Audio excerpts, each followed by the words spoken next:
Assalamu alaikum wa rahmatullah, everyone. Brothers and sisters, colleagues and friends, would like to welcome you to the second Hypertension in-depth series by the Emirates Diabetes Society. The Hypertension in-depth is part of the program of the Emirates Diabetes Society, which is called EDS Connect, where we connect different specialties to discuss a single topic. This time we're discussing hypertension and hypertension in relation to diabetes and management of different causes of hypertension. I would like to announce that this series is being accredited by MOHAB by 2 CME certificates. And I'd like to announce that these series are being recorded and it will be uploaded in the Emirates Diabetes Society website. There will be a session for questions and answers at the end of the talks. They will be having 4 talks for distinguished speakers, and by the end of the 4 talks, we'll be having a session for questions and answers.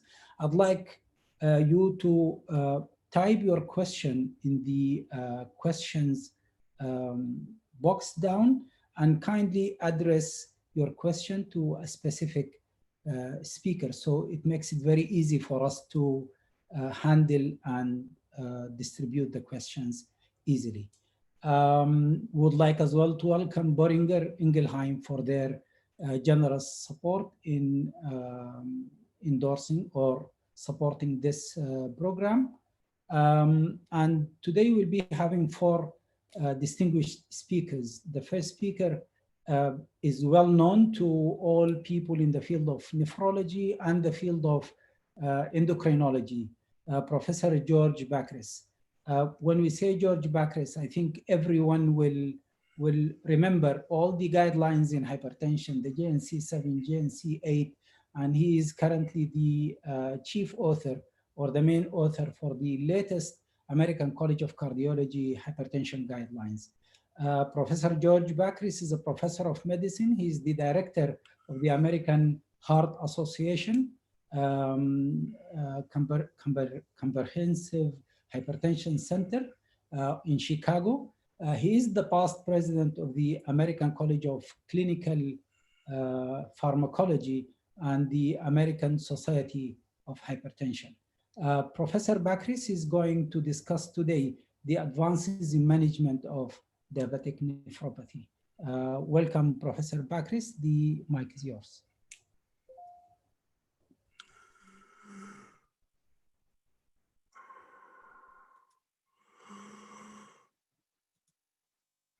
Welcome, and I'm happy to see all of you. We're going to,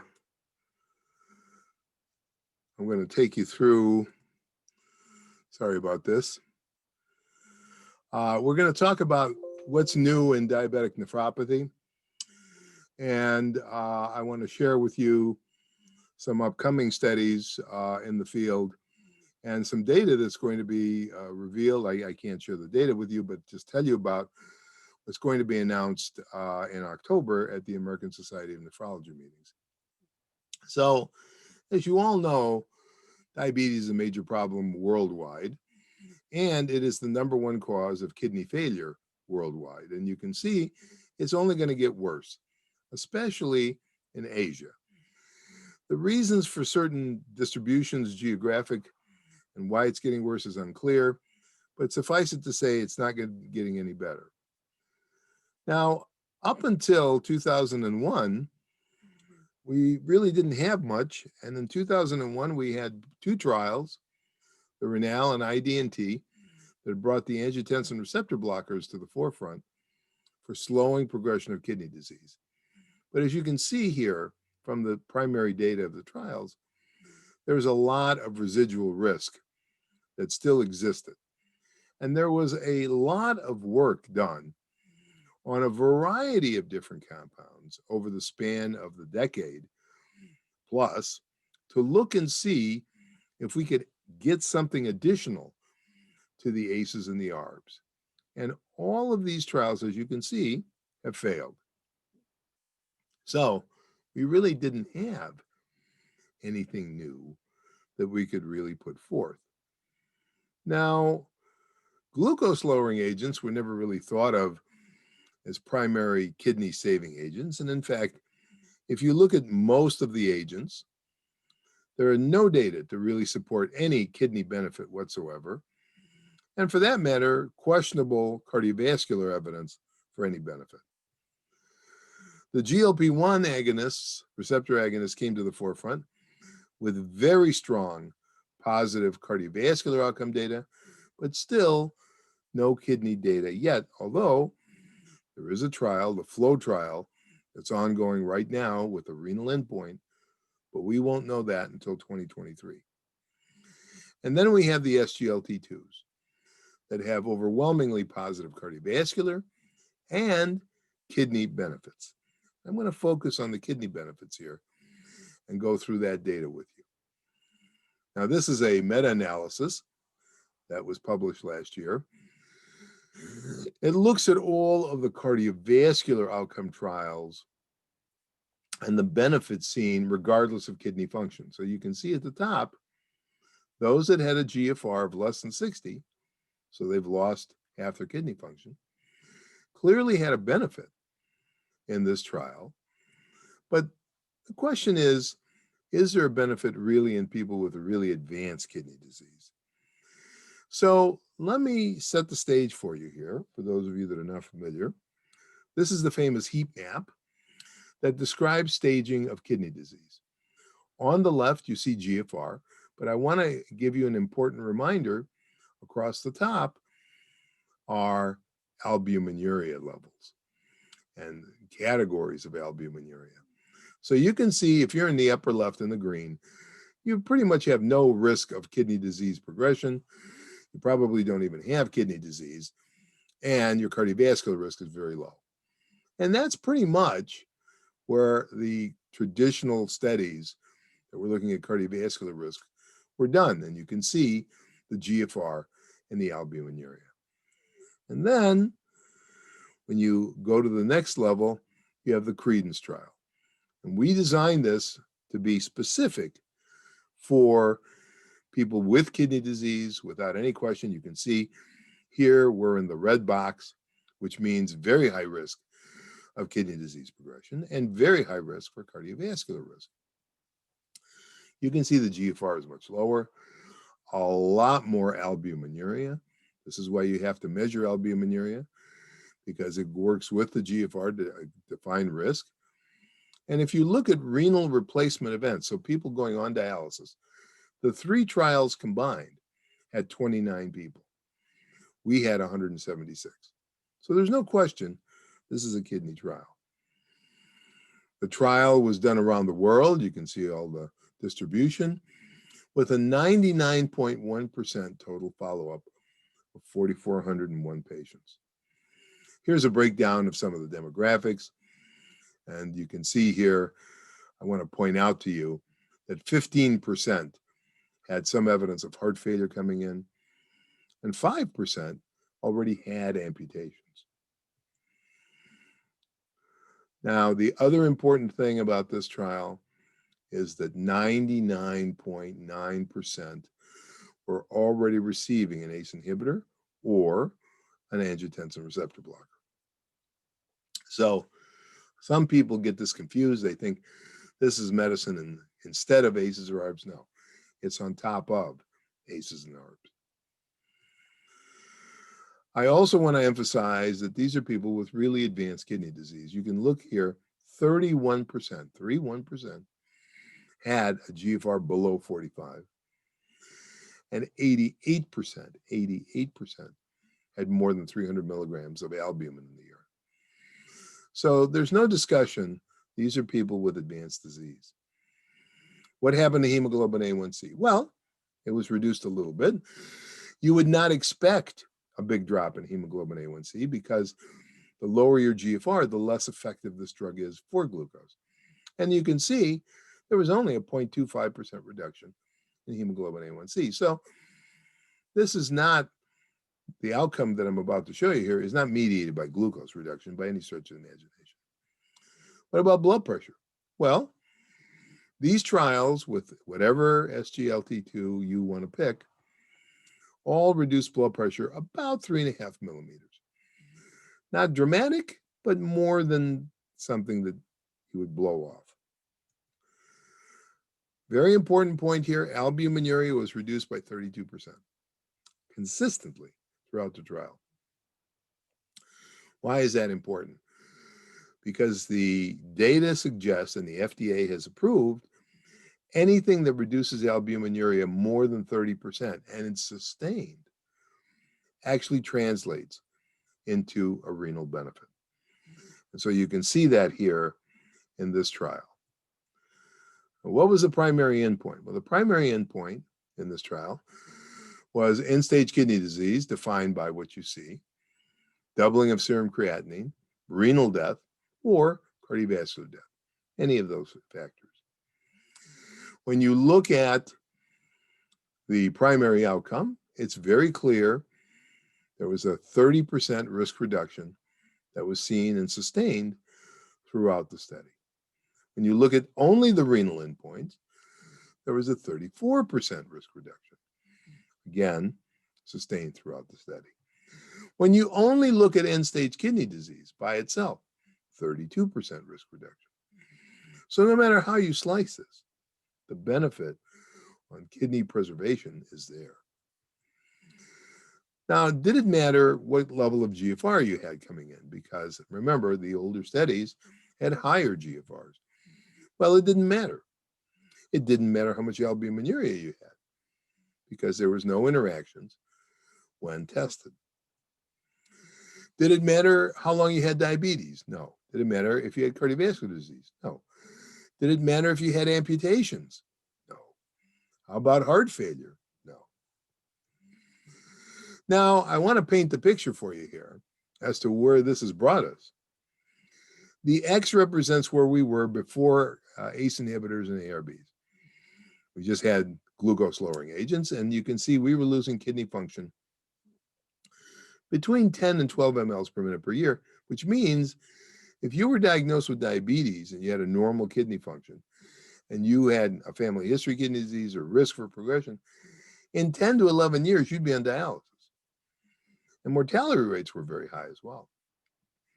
Then, in 2001, we had Renal and IDNT, and we had the captopril trial just before that. And you can see we slowed things down by about 50%. And then CREDENCE, which I'm showing you now, has slowed things down to about 2 mLs per minute per year. Normal reduction is less than 1.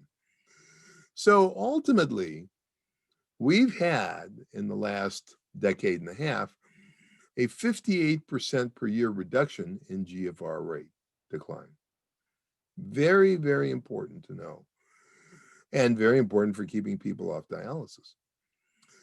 Now, what about adverse events? Everybody's worried about adverse events. Well, we know for sure genital mycotic infections are definitely going to occur.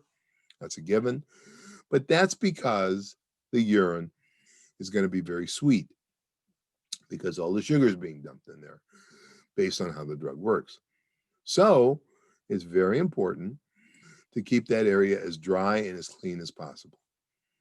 The other factor is diabetic ketoacidosis. Is everybody at risk for diabetic ketoacidosis? No. Who's at risk? The people at risk are those taking insulin or sulfonylureas, and they had a GI episode or something where they became volume depleted, stopped the insulin or the sulfonylurea, but continued the SGLT2. Those are the people that got in trouble with DKA. So as long as you instruct the patients, if they're stopping insulin or sulfonylureas, to stop the SGLT2, you'll be fine. Very important point. And here are just some numbers needed to treat. For the primary composite, you had to treat 22 people to get the benefit. The key is for dialysis, you only had to treat 16 people to prevent 1 dialysis rate. So I think that's very important. Even for the cardiovascular benefit of heart failure, If you treated one person, 46 people, you need to treat 46 people to prevent one heart failure. So very important. That's only over 2.5 years. Now, we have the SGLT2s. They're alive and well. And I want you to remember this, if you remember anything. The SGLT2s are cardiorenal risk-reducing agents that have glucose lowering as a beneficial side effect. These agents, because we now have data that were going to be announced this weekend, at the European Society of Cardiology with DAPA-CKD, at least a third of that group did not have diabetes, and yet they report in their initial report, the trial was stopped early for overwhelming benefit in people without kidney disease. So we'll see the details of that. We also have DAPA heart failure, where over half of people did not have diabetes. So this is not a glucose lowering drug. This is a cardiorenal risk-reducing agent that in anyone at very high risk for heart failure or kidney disease should be on this. And I'm going to show you guidelines that say that as well. Now that's what we have. Now we also have a new class of agents, the non-steroidal mineralocorticoid receptor blockers, finerenone being the poster child here. And the Fidelio trial, which was a very large trial, renal trial, the largest done to date, has reported results as being positive on slowing progression of diabetic nephropathy. This will be presented at the American Society of Nephrology meetings in October. I'm showing you the press release so you can read it as we get along, but I think the point is we now not only have the SGLT2s, we now have the non-steroidal mineralocorticoid receptor blockers. It's very different than eplerenone and Spiro, very different. And the results of that you'll be hearing about in about 5 weeks. And I'm not at liberty to share them with you, but I'm just telling you it is a positive renal outcome. And I just want to share with you that the fact this is not your mother's spironolactone. It's a very different type of molecule, and its mechanism of action is very different than spironolactone as to how it works. And it has much more anti-inflammatory properties than it does hemodynamic properties. In fact, I can share with you it's a pretty poor blood pressure lowering drug, since in the studies that have been done, maximum BP reduction is 2 millimeters. So keep that in mind. DAPA-CKD I mentioned to you. I also mentioned to you about 35% of people didn't have diabetes.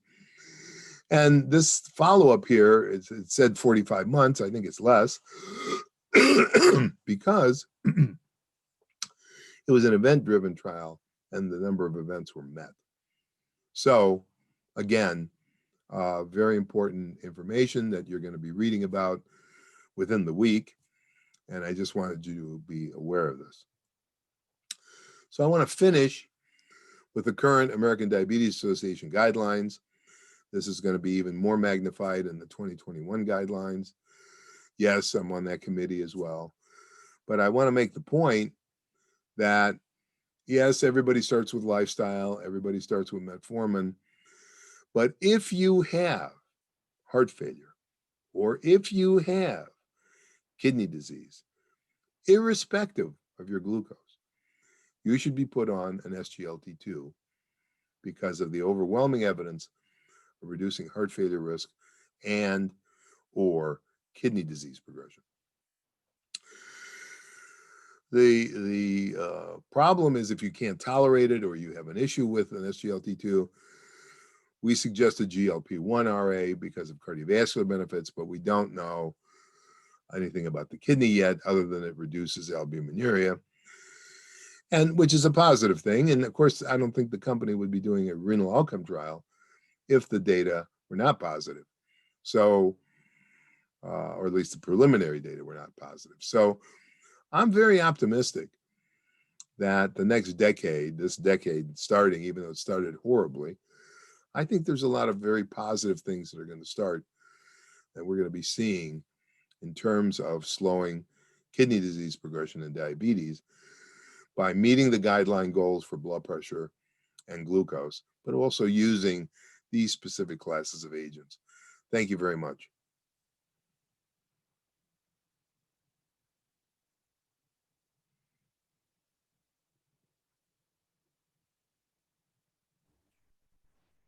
Thank you very much, Professor Bakris. Excellent talk as usual. I'd like to remind the attendees that they can type any questions they want to Professor Bakris in the question and answer box down there. And we can handle all the questions by the end of the presentations. Our next speaker is Dr. Al-Hadi Ahmed Al-Sheikh Al-Tayyib. Dr. Al-Hadi is a very close friend of mine, and we studied together. He is actually from northern part of Sudan, from a specific area where people there are known with their intelligence, and we call it in Arabic Sur'at al-Badiha. He is well known with that. Dr. Al-Hadi is a consultant nephrologist in King Abdulaziz Medical City in Riyadh, Kingdom of Saudi Arabia. He studied in University of Jazeera in Sudan, and then he moved to Ireland and UK, where he completed his CCST in nephrology. Dr. Al-Hadi is going to talk to us about evaluation and management of renal hypertension. Floor is yours, Dr. Hadi.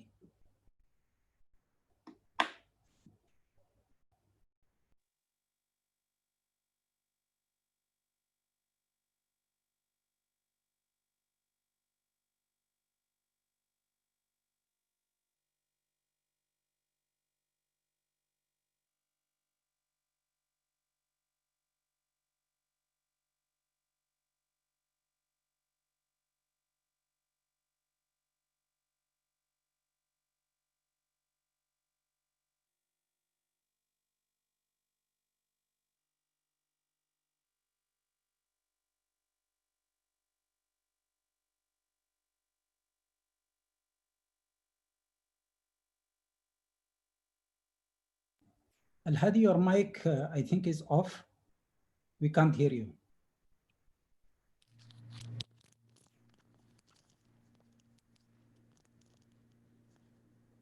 Can you hear me now? Yeah, we can hear you. Just to start with, I would like to talk about the measurement techniques for the blood pressure.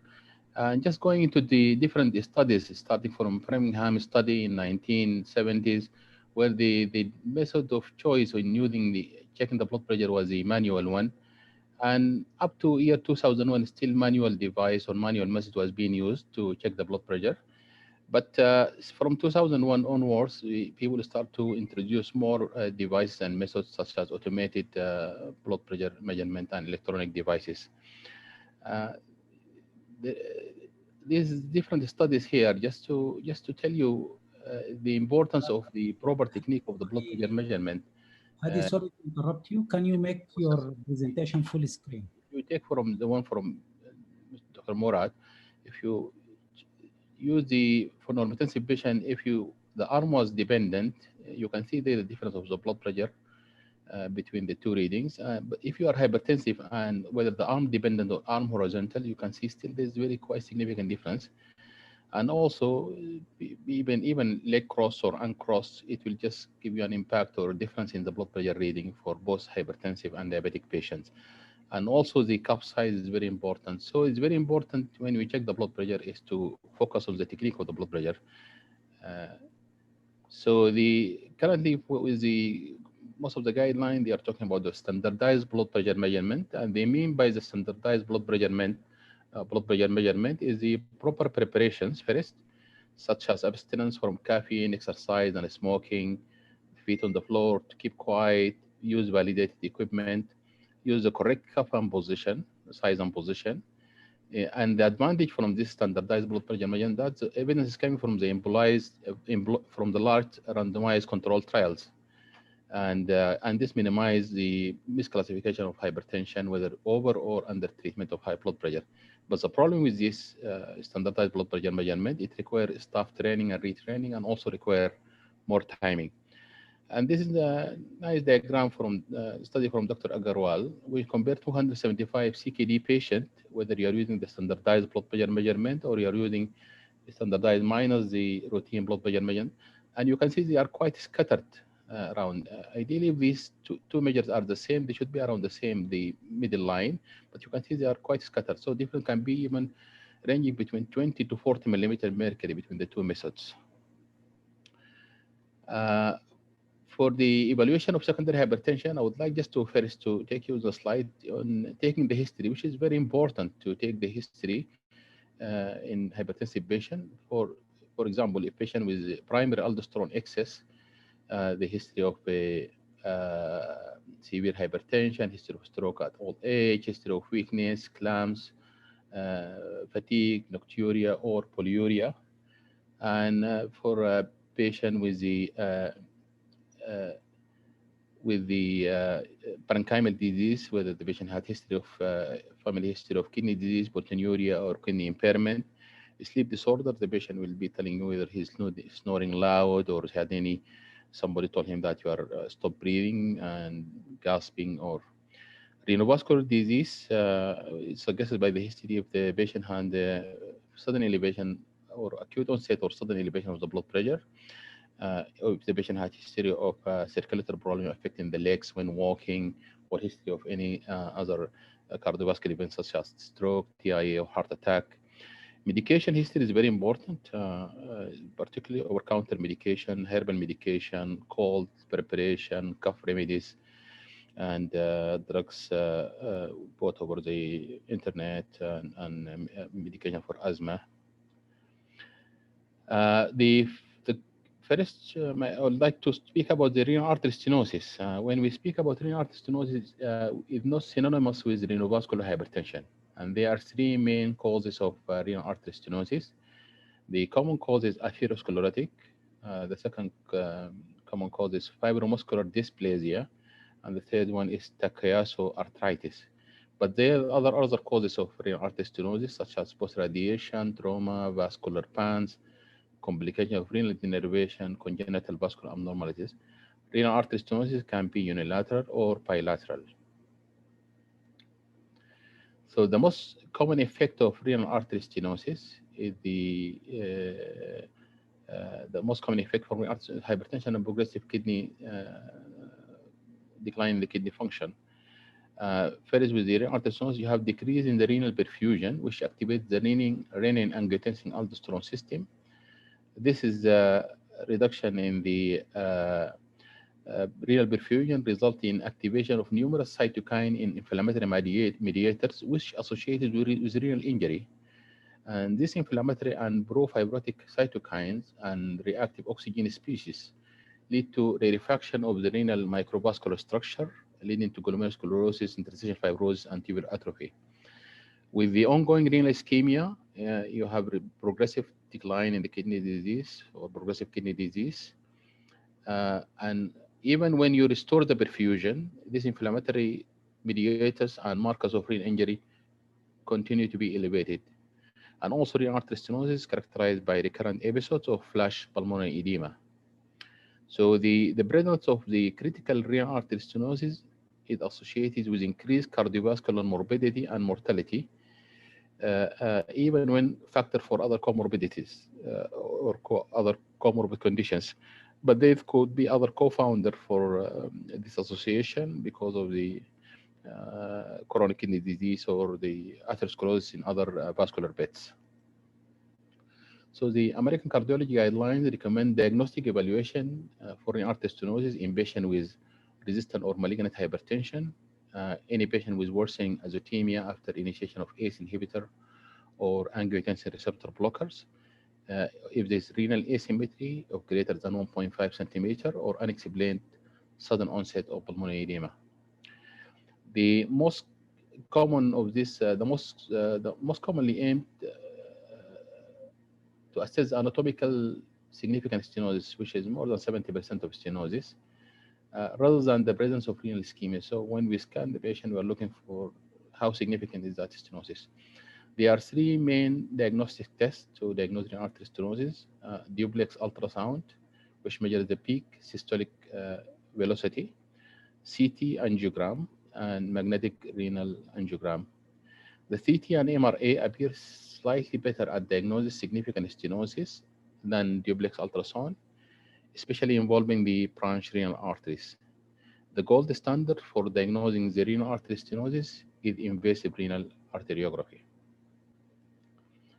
So the atherosclerotic renal artery stenosis, which is the most common cause of renal artery stenosis in Western countries, and is accompanied by disease in other vascular beds, including the coronary, cerebral, aortic, peripheral vessels. It increases with age. Its prevalence varies depending on the population studied, and stenosis is usually on the proximal renal artery. So for the management, you can see in the early 1980s, 1990s, the angioplasty and stenting were having a lot of use and have been gaining a lot of popularity. Earlier than that, in 1938, pressure kidney was being treated with nephrectomy, surgical bypass in 1960s. RAS blockade also took over as an important intervention in artery stenosis in 1980s, 1990s. But the Astral trial and the Coral trial in 2009 and 2014, which were both negative trials for renal artery stenosis. And from that time, the use or the popularity of angioplasty or vascularization, revascularization in renal artery stenosis start to wane off.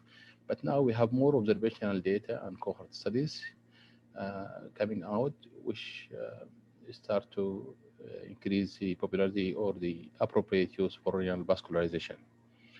So the first study, I would just like to focus on the Astral trial, which enrolled 806 patients, patient with substantial atherosclerotic stenosis, and 59% of the subjects had greater stenosis, stenosis greater than 70%. 60% had has creatinine more than 1.7, and the subject was randomized to stenting plus medical therapy or medical therapy alone, and they were followed for 5 years. At the conclusion, there were no difference in renal outcomes, blood pressure control, or cardiovascular events. But one of the drawbacks or limitation studies, only 40% of the enrollee had stenosis less than 50, and 25% had normal renal function, and only 79% of the patient randomized to revascularization had successful procedure. So the major criticism for the Astral trial is that the patient enrolled were not high risk for outcomes. Anyway. So following this, we have the Coral trial, which also compared the optimizing medical therapy or compared to medical therapy plus stenting. And as you can see, the blue line and the red line are almost identical. There was no benefit in all the primary endpoints between the two arms. So this is just revascularization cannot be completely written off. So still there's uses of renal artery stenosis, and this is one of the diagrams which just help people to decide whether the patient can benefit from artery stenosis, vascularization for renal artery stenosis. So if the patient had flash pulmonary edema or resistant hypertension or progressive decline in the kidney function, and you do the screening test, if you have a quite significant stenosis more than 70%, you do the renal arteriography to confirm this significant stenosis, and then you can consider vascular revascularization. So if the patient had stenosis less than 70%, you can consider this medical treatment. So the observational and uncontrolled studies suggest that high-risk patients, especially those with the severe atherosclerotic artery stenosis or global ischemia, patients with low GFR or rapidly declining eGFR, patients with uncontrolled hypertension, patients with heart failure or flash pulmonary edema, they still may benefit from stenting. Fibromuscular dysplasia, it is a non-inflammatory, non-atherosclerotic vascular disease. It constitutes 10% of cases of renal artery stenosis. It has a prevalence of 0.4%. Pathogenesis is unknown, and you can find family history in 7% of the patient. The genetic association located in the chromosome 6 that increases the risk by 40%. Usually diagnosed in women aged between 20 to 60. Can affect medial portion of the renal artery and or carotid artery, and it has characteristic appearance on the angiography. It's called string of Pete's appearance, and affect the renal arteries in 60 to 75% of patients.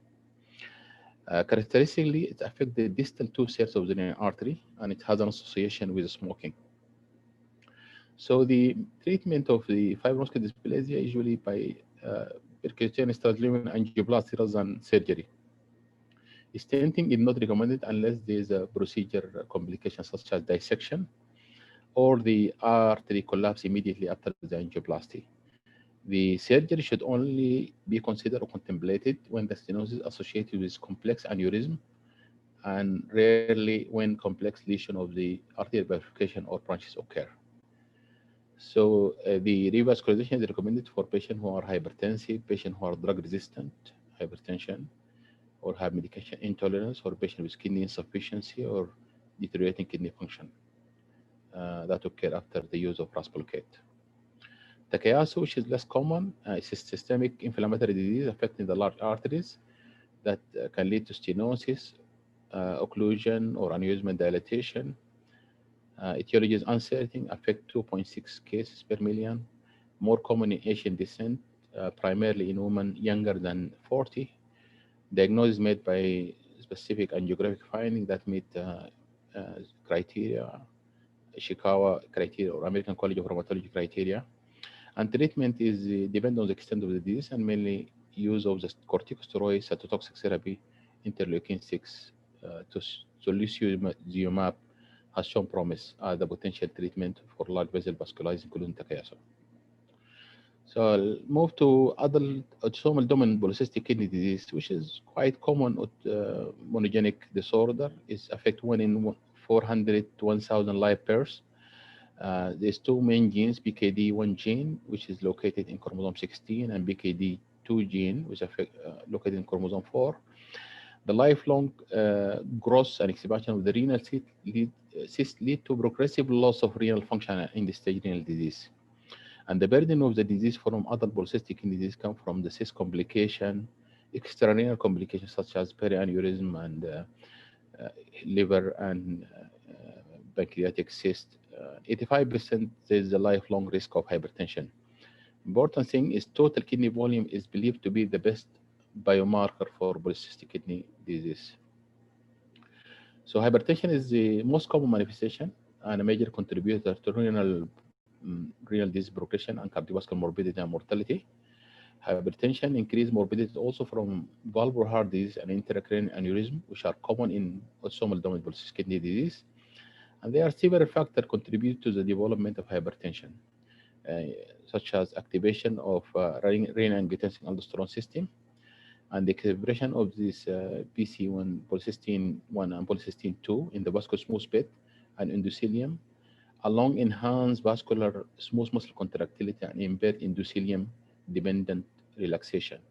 Other factors are increased sympathetic nerve activity and plasma endothelin level and insulin resistance. So here you can see in this diagram, if the patient is hypertensive, they will have more progressive decline of the renal function compared to normotensive patient. So it's very important to control the blood pressure in polycystic kidney disease, and the mainstay of treatment is ACE inhibitor or ARBs, because they postulate that they increase the renal blood flow, has a favorable side effect profile, and may have renal protective properties that go beyond the blood pressure control. So the famous studies, HALT PKD study, or studies, actually 2 studies, and the question on this HALT study was the question was as follows: does blockade of RAS system decrease the rate of renal function loss? RAS blockade with single agent or dual blockade, ACE and ARBs? And also it studied subtle versus aggressive blood pressure control, early versus advanced stage of CKD. So in this diagram, you can see the blue line for the standard blood pressure and the red line for the low blood pressure, aggressive blood pressure control. So the total kidney volume will be less when you aggressively control the blood pressure, but this did not reflect on the decline in the EGFR. You can see almost the line are identical between the standard and the low blood pressure control. Here comparing adding ACE and ARBs, the blue line and the ACE plus placebo, and you can see almost the lines are the same between the two arms. And the EGFR does not change much between the two arms, whether you continue with ACE or ACE and ARBs. And the endpoints, which is this 50% reduction in EGFR in the stage renal disease, were almost identical when you use ACE or ACE and ARBs. So the conclusion of the whole PKD study is that in early adult autosomal polycystic kidney, the combination of ACE and ARB did not significantly alter the rate of increase in total kidney volume. But compared with the standard blood pressure, rigorous blood pressure control was associated with slower increase in the total kidney volume. No overall change in EGFR, the greater decline in left ventricular mass index, and greater reduction in urine albumin excretion. So still there is a argument or a point to strict blood pressure or aggressive blood pressure control. So monotherapy with ACE was associated with blood pressure control in most patients in autosomal polycystic kidney disease and stage 3 kidney disease. Addition of ARB to ACE did not alter the rate of decline in EGFR. So we move on to hypertension and chronic kidney disease. Chronic kidney disease is strongly associated with cardiovascular event, as we all know. CKD is by itself is recognized as coronary risk equivalent, and hypertension is quite common in CKD, up to 86% of prevalence in the CREC cohort. 98% treated with medicines and 58% on more than 3 medicines. In the cohort study using ambulatory blood pressure monitor found resistant hypertension up to 23% patient. And the pathogenesis is quite complex and multifactorial, but mainly it's volume related, volume overload, increased arterial stiffness, medications such as erythropoietin stimulating agent, obstructive sleep apnea, activation of RAS system, and also increased sympathetic nervous activity, increased endothelin 1, and decreased nitric oxide. And here it's very important, this slide, actually, you can see in the horizontal line or the x-axis, the office blood pressure, and the y, the out of S blood pressure. You can have a patient having normal blood pressure in the office with high blood pressure when you do the home blood pressure or ambulatory blood pressure, and this is called mask hypertension. If both are high, this is called sustained hypertension. If it's only high during the office and normal at the home, it's called white coat hypertension. And the reason is that mask hypertension is quite common in chronic kidney disease, and also sustained hypertension is quite common disease. And you can see with the progressive decline in EGFR, you can see the patient have almost 30-35% risk of mask hypertension, and also high risk of sustained hypertension as well. And the mask hypertension, if you look at this Kaplan-Meier graphs for the purple line compared to normotensive patient, it's associated with higher risk of mortality, the mask hypertension, more risk of renal events, and more risk of cardiac and cerebrovascular events. And the mask hypertension in chronic kidney disease, there is an Italian cohort study which studied 489 hypertensive patients, 82 normotensive, 108 they found to have white coat hypertension, 71 hypertension, and 228 sustained hypertension with average EGFR is 45. And they found the patient with mask hypertension, they have 3 times risk of cardiovascular outcome, almost 4 times risk of end-stage renal disease. So I just want to highlight some points from the KDIGO guidelines regarding blood pressure control CKD. They recommend the standardized office blood pressure in preference to routine office blood pressure, and they suggest the out-of-office blood pressure measurement be used with ambulatory or home blood pressure measurement to complement the standardized blood pressure. So the blood pressure target in CKD, non-dialysis patient with or without diabetes. Adults with CKD and hypertension be treated with target systolic blood pressure less than 120 using standardized blood pressure measurement. And this include elderly patient regardless of proteinuria. Uh, it's less certain in presence of diabetes or advanced CKD. And the key point in measurement or treatment is individualization. The target has been, therefore, we have target lower probably for many years. We have target 130 over less than 130 over 80, 125 over 75, for proteinuria less than 120 over 70. But historically, for all the trial for the blood pressure targets, CKD has been excluded from most of the major clinical trials.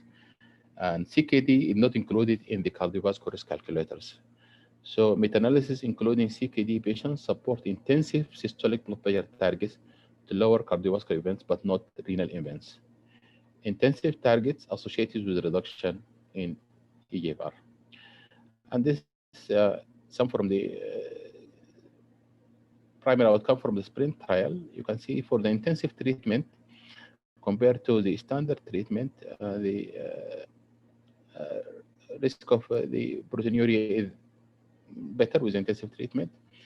And the CKD group as well, also they benefit from intensive blood pressure control compared to standard blood pressure control. This, for the SPRINT also in CKD, there's no difference in primary renal outcome of end-stage renal disease or 50% decline. So if you both for the aggressive or the standard blood pressure control, there was no difference in the primary outcome for this. So typical prescribing algorithm for CKD, hypertension CKD, ACE inhibitors or ARBs, which they have evidence of benefit in proteinuria. They have been included in the American guidelines, American Cardiology Guideline, GNC, the first line CKD. Dihydropyridine, calcium blocker, efficacious even in volume excess and doesn't need any lab monitoring. Diuretics and has the advantage of addressing volume overload. And here I just want to just highlight this about the use of RAS and the risk and barrier and the benefits. So the benefit of RAS inhibitors are they delay CKD progression, decrease the major adverse cardiovascular events, decrease mortality. But they have the risk and the barriers are that if you continue with the RAS blockade in CKD patient, they have risk of hyperkalemia, risk of worsening kidney injury, rapid decline in kidney function. But there are more solutions now coming in to address all these barriers, including the use of the new potassium binding resins, such as the patiromer or zirconium. Also trialing dose reduction in inhibitor ARBs in patients with high risk of adverse events. Reminding patients to stop ACE and ARBs in the setting of acute illness or such as diarrhea. So avoidance of use of other nephrotoxic agents concurrently with ACE inhibitors. And conduct of randomized control trial to inform these issues. So there's a lot of solution now to overcome the barrier in using RAS blockade in CKD patient. And now it's gaining more place in the management of CKD, hypertension CKD, the mineralocorticoid receptor antagonist. And you have the evidence from the previous studies in the real studies show significant benefits in reduction of mortality, and also in resistant hypertension, the famous pathway 2 trial. And the evidence of efficacy in addition to ACE and ARBs for hypertension and proteinuria in CKD. Randomized control trial evidence of mortality benefit in hemodialysis. So one important thing also in management of the blood pressure in CKD patient is the importance of the timing of the medication. And this just predictive role of night blood pressure measurement. And you can see if the patient had a high blood pressure during night, they have more risk of cardiovascular events, more risk of total mortality. So compare when you check the blood pressure or high blood pressure during the daytime. So with that, you have the Spanish trial, which is bedtime hypertension treatment improve the cardiovascular risk. And they found that dosing the treatment or dosing antihypertensive medication at night had a significant impact in cardiovascular outcome and also in other cardiovascular outcomes such as coronary events, cardiac events, and stroke. So timing of medication is very important now. The other thing is also combination of treatment. Combination of treatment is very important. Compared to monotherapy, you can see combination of treatment had a significant impact on all the adverse events, whether it's cardiovascular event, heart failure, cerebrovascular disease, ischemic heart disease, or death. So we move on to hypertension in end-stage renal disease. A lot of definitions. In KDOKI 2005, using pre-dialysis, post-dialysis, blood pressure should be less than 140/90 and 130/80 for post-dialysis. 2006, they were focusing on volume control, sodium restriction, avoidance of high dialyzed sodium. 2007, target blood pressure in diabetes in CKD 1/4 less than 130/80. And 2009, home blood pressure more than 139/89. In 2012, CKD is not dialysis patient were not included on the guideline, but we are waiting for the rewriting of the KDOKI in the year 2020. It's quite common, the prevalence of hypertension in this stage renal disease. It's almost 84% of patients, whether you are using the criteria pre-hemodialysis or post-hemodialysis. And the blood pressure above threshold, almost 60 to 64%. Patient receiving hypertensive treatment, 80 to 86%. And blood pressure control in hypertensive is only 28% of patients, whether you're using blood pressure pre-dialysis or after 48 hours blood pressure more than 130/80. And you can see the relation of the blood pressure with the mortality is a U-mode shape, actually, with the low blood pressure having high risk of high hazard ratio of for death, and also high blood pressure is having high risk of cardiovascular or high risk of mortality. So the problem is that we cannot use the pre-dialytic blood pressure measurement because of these readings not made for diagnostic. We use these readings just to monitor the patient progress, hemodynamic stability during the hemodialysis treatment. And also when you check it during the dialytic period, you have the white coat effect. And also there's errors of recording, invalid device, wrong cuff size, low number of recording, and rushing patient, like inadequate relaxation time, stress of the connection, disconnection, and needle phobia. And this is very important. This is a very nice graph for a study from Dr. Agarwal. And just see that the blood pressure before the dialysis is not very predictive. It depends. If you see this interrupted line, it just gives you the patient who gain a lot of fluid, around 4 kgs. And this here on the straight line, the people who gain 2 kilos. And the other dotted line is the people that gain less fluid. And you can see the systolic blood pressure goes higher when you gain more fluid and goes lower when you gain less fluid, while it's a little bit more straight on the patient who gain around average of fluid of 2.2 kilos. So this is why interdialytic weight gain has a very big impact on the reading of the blood pressure, whether it's pre or post dialysis. So this is another study from the Dr. Boni. Divide the patient into 4 quartiles depending on the blood pressure, and to just see what is the best way to measure the blood pressure in dialysis patient. And the best predictive, you can see the first quartile here is for blood pressure less than 120, here 120, 40, 140, 142, 150, more than 150 or more than 159. And you can see the home and the ambulatory reading have the best p-value for predicting all-cause mortality. So the volume overload is very important determinant in dialysis. Not only hypertension, also causes left ventricular hypertrophy, more cardiovascular event, high risk of mortality. What's the blood pressure target? There's no evidence that office blood pressure 130/80 should be the threshold, and that 130/80 is relevant for dialysis patient. There's no evidence that the office blood pressure 140/90 is relevant for dialysis patient as well. So not 130/80, not 140/90. So definition of hypertension and target blood pressure in general population is based on studies on cardiovascular risk. Cardiovascular disease and risk determinant may be substantially different in dialysis patient. So the risk for cardiovascular event in dialysis is totally different ballgame. Given the absence of specific evidence, there no recommendation can be made on the office blood pressure threshold target in dialysis patient.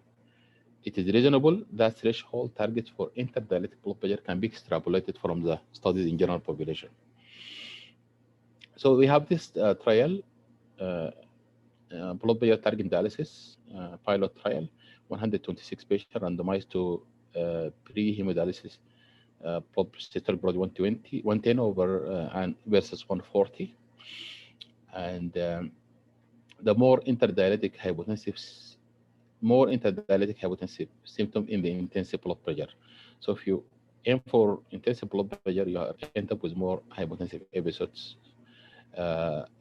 This study is not powered for clinical outcome, but the hazard ratio for intensive compared with the standard arm. So the risk of cardiovascular event for intensive arm was 1.18, high risk of hospitalization and high risk of thrombosis. So the more intensive blood pressure, it has a lot of adverse events in hemodialysis patients. So when we address the blood pressure in the hemodialysis, we have to also think about non-pharmacological measures to reduce the sodium and volume overload in hemodialysis. And first, we strive to achieve individual patient dry weight to minimize the interdialytic sodium load, restrict the sodium to less than 65 millimole, decrease the dialysis sodium, avoidance of sodium containing or sodium exchanging drugs, and avoiding short hemodialysis. And this is the DRIP trial. We show if you aim for more ultrafiltration, more aggressive, or trying to achieve the target weight, you end up with a lower systolic blood pressure. So addressing the volume is very important in controlling the blood pressure in hemodialysis patient. But they are barrier to achieve this target weight or dry weight because the patient fear of symptom, dialytic hypertension, risk of complication, cardiovascular events, thrombosis of the access, absence of patient education, low patient compliance with sodium restriction, inappropriate dialysis sodium, short dialysis session, concomitant disease such as heart failure, autonomic failure, and use of high number of antihypertensives. So these all are barrier to achieving target weight in hemodialysis patient. So what medication we use for hypertension dialysis or in the stage renal disease? Beta blocker, such as 3 times weekly atenolol, reduce cardiovascular events compared to thrice weekly lisinopril. And this has been demonstrated in the study HEPDAL trial. Also carvedilol, non-selective beta blocker, which reduce mortality compared to placebo in hemodialysis with dialytic cardiomyopathy. Fosinopril, ACE inhibitors such as fosinopril, because the advantage of fosinopril that is not dialyzable compared to the other ACE inhibitor, and compared to did not reduce cardiovascular event and mortality compared to placebo in hemodialysis patient with LVH, and this is called FOSDIAL trial. ARBs such as losartan, valsartan, candesartan reduce cardiovascular event and mortality compared to treatment. Olmesartan did not reduce cardiovascular event or mortality compared to treatment, not including ACE or ARBs, and this has been demonstrated in Octopus trial. Calcium channel blockers such as amlodipine reduce cardiovascular events compared to placebo in hemodialysis patient with hypertension. And now MRAs, or mineralogic corticoid receptor antagonist, spironolactone may reduce cardiovascular events and mortality compared to no additional treatment or placebo in hemodialysis and PD patient. So the safest medication, what's the safest medication, or who's the winner in the in terms of hypertensive? And this is meta-analysis for 40 trials comparing ACE inhibitor, beta blocker, calcium channel blocker, aldosterone, and the best one, which had a better blood pressure control was the aldosterone antagonist, followed by the beta blocker, and ACE and ARBs calcium blocker came the last. But the problem with the aldosterone antagonist, more risk of side effects. The least medication which is does not have any impact or less effective was the renin inhibitors. So, but the problem with aldosterone antagonist, as I mentioned, that it has more side effects. So this is beta blocker. Comparing the beta blockers, I said this propensity matched prospective cohort study using administrative database in Canada, highly dialyzable beta blocker atenolol, metoprolol, acetylol versus compared to low dialyzable beta blocker propranolol. Initiating highly dialyzable beta blocker was associated with high risk of death. So it didn't do well if you use a dialyzable beta blocker. And if you do the carvedilol, which is not dialyzable, and you compare it with the metoprolol, which is dialyzable, carvedilol associated with higher rate of interdialytic hypotension and also associated with higher risk of all-cause death and cardiovascular death. So this is the same from the previous meta-analysis just mentioned about the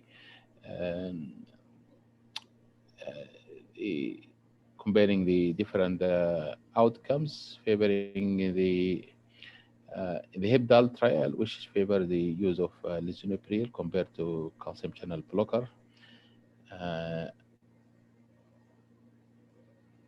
Diuretics in end-stage renal disease, they are good in volume control, but they are not, they have no impact on the blood pressure control, and they have been also associated with a lower rate of hospitalization, interdialytic weight gain, but no difference in mortality. So what antihypertensive for blood pressure? First, consider non-pharmacological such as volume management, sodium restriction.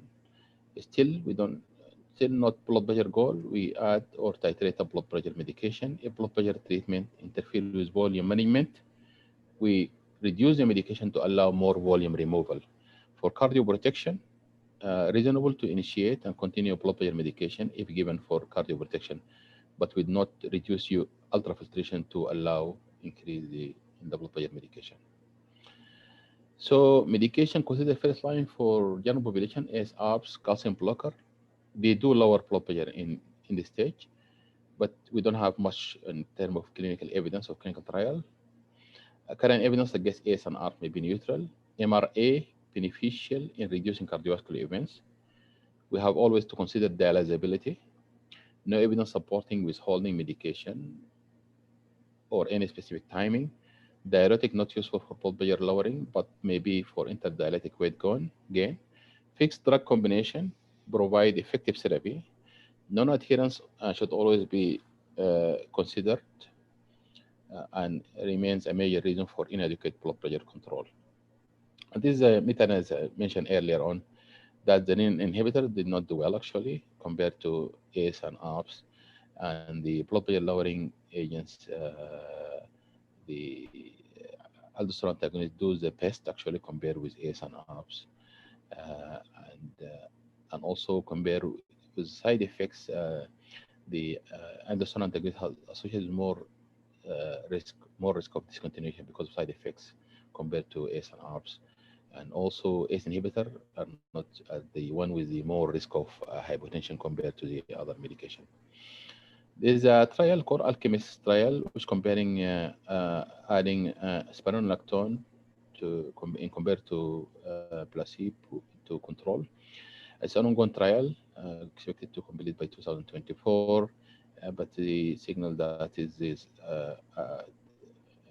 spironolactone associated with high risk of cardiovascular death or events and low risk of mortality. So I conclude the appropriate blood pressure measurement of blood pressure is extremely important when diagnosing hypertension. Ambulatory blood pressure monitoring is currently recommended by American Cardiology, College of Cardiology, and American Heart Association for initial diagnosis of hypertension in most patients with clinic blood pressure more than 120/70. Identification of secondary causes of blood pressure elevation can result in a cure if they are amenable to specific treatment. Largely based on the SPRINT trial, the guidelines lower the blood pressure definition and treatment targets. Lower target associated with greater early decline in eGFR, which appear to be hemodynamic and do not alter the cardiovascular or all-cause mortality. There is no evidence of combination therapy. There is now increasing evidence of combination therapy and bedtime dosing of antihypertensive treatment. And the key in management of hypertension CKD is individualization of treatment. Thank you. Thank you very much, Dr. Al-Hadi. Very interesting talk. I actually salute the steering committee of the Emirates Diabetes Society because actually with the EDS Connect, we managed now to have, you know, a talk from different specialties. I have been in medical practice for ages and I have never seen such detailed talk about management of hypertension in CKD. Our next speaker would be Dr. Mustafa Jamal Ahmed or Mustafa Kazim. Dr. Mustafa is very well known in Dubai. He has an extensive experience in management of diabetes, hypertension in patients with chronic kidney disease throughout his practice in Imperial College in UAE. He was the lead for the team who performed the first renal transplant in Abu Dhabi, in the military hospital in Abu Dhabi. He is also a lead investigator in many of the trials that handle diabetes, hypertension, and chronic kidney disease. Dr. Mustafa is a senior nephrologist at King's College Hospital, Dubai, and he's going to talk to us about the role of ACE inhibitors and ARBs in advanced diabetic nephropathy. The floor is yours, Dr. Mustafa. Thank you. Thank you very much. And an absolute pleasure to be invited to talk at this very important meeting. And the themes through the meeting, as Dr. Al-Hadi also has described earlier, are very similar in terms of the treatment of hypertension. I'm going to talk about the role of ACE and ARB in advanced diabetic kidney disease. And we're going to go through the pathogenesis of diabetic kidney disease, the definition, the mechanism of action. What is the best method to protect the kidneys in diabetes? Because diabetes is the leading cause of advanced kidney disease in this region. The safe usage of these agents, some of the pitfalls, and some of the more emerging treatments that we can look forward to in the future. In terms of diabetic kidney disease, it's a disease where with poor sugar control, the kidney gets full of proteinaceous material. The kidneys expand, they hyperfilter, they produce protein. And it's this morphological change, the Kemmington-Winston nodules on biopsy, that is extremely bad in terms of the progression of kidney disease.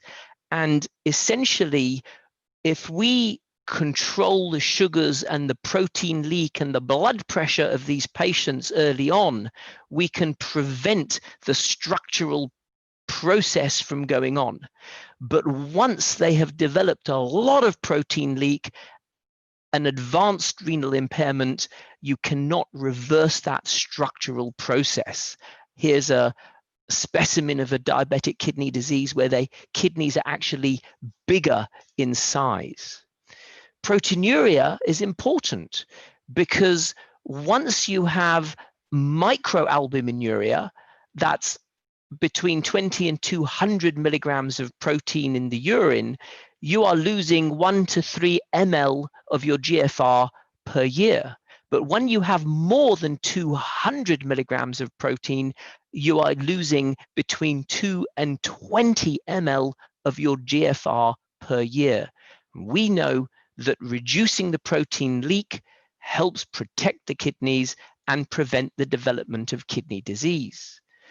Very importantly, we also know that protein is an independent risk factor for heart disease, and it's predictive of all-cause mortality, which again, with control of the protein leak from the kidneys, you actually can reduce and prevent death. How do the ACE and the ARBs work? Well, essentially, in terms of the glomeruli, what happens in diabetic kidney disease is you get an increased pressure coming into the glomeruli, forcing out the protein. And with the very high sugars, you get the morphological change, the Kemmenston-Winston, the large kidneys. What the ACE and the ARBs do is that open up the efferent more than the afferent channel, reducing interglomerular pressure and reducing the protein leak from the kidneys. We categorize kidney disease into the 5 stages: CKD1, normal kidney function; stage 2, 60 to 90. Stage 3A and 3B, we now divide stage 3 into 2 subgroups between 45 and 60 and between 30 and 45. And then when you get to CKD stage 4, which is a filtration rate of 29 and less than 15, is when we look to prepare or initiate a renal replacement therapy. So whilst doing this talk, I thought, let me try and present to the audience some of the common cases that I get referred to me, and let's see how we can work through these cases. We have a 68-year-old man with a creatinine of 168 micro. To get to milligram per deciliter, you divide by 88. So that's about 1.8 mg. The GFR is 37, CKD stage 3B, previous coronary angioplasty, a glycosylated of 9%, an elevated blood pressure 150/90, and a protein leak that has increased from 900 to 1800 mg. The urine microalbumin has increased. So I'm going to ask the audience a question. What is the best protection for this man? Is it good blood pressure, good blood sugar, or good medication? So what is the best protection for this man? And we're talking about blood pressure treatment. We're talking about ACE and ARBs. But the best treatment for this man is good blood sugar control. Reduction of the glycosylated hemoglobin from 9% to 7%, the DCCT, will reduce nephropathy by up to 70%. So if you have a patient who you want to protect the kidneys for, the best protection is sugar control. And again, the UK-PDS mirrored this in terms of microvascular and macrovascular outcome. And again, the reduction of protein leak with controlling the sugar. So yes, we are talking about the ACE and ARB, but please put the patient into perspective. And also with the type 1 diabetics, we know that tight sugar control can reduce the risk of end-stage renal disease by up to 25–50% over 15 years. In terms of sugar control, what would you say is the best sugar that we should aim to achieve in prevention of progression of diabetic kidney disease? Yeah. So what I would say is, should it be 7 to 8, 7, or less than 7?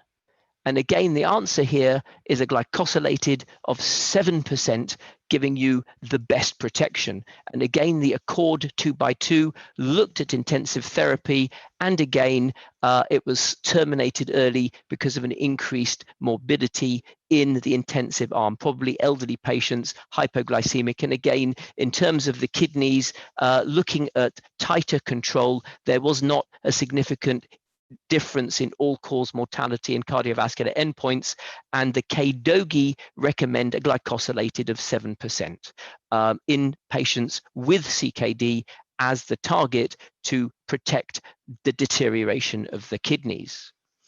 So I had to say that because that is the cornerstone of the treatment of the progression in these patients. So let's come back to the case. So a 68-year-old man, a creatinine of 1.8 milligrams, CKD stage 3B, glycosylated is now 7%. Blood pressure is 150/90, and the protein has increased. He's got some edema of the legs.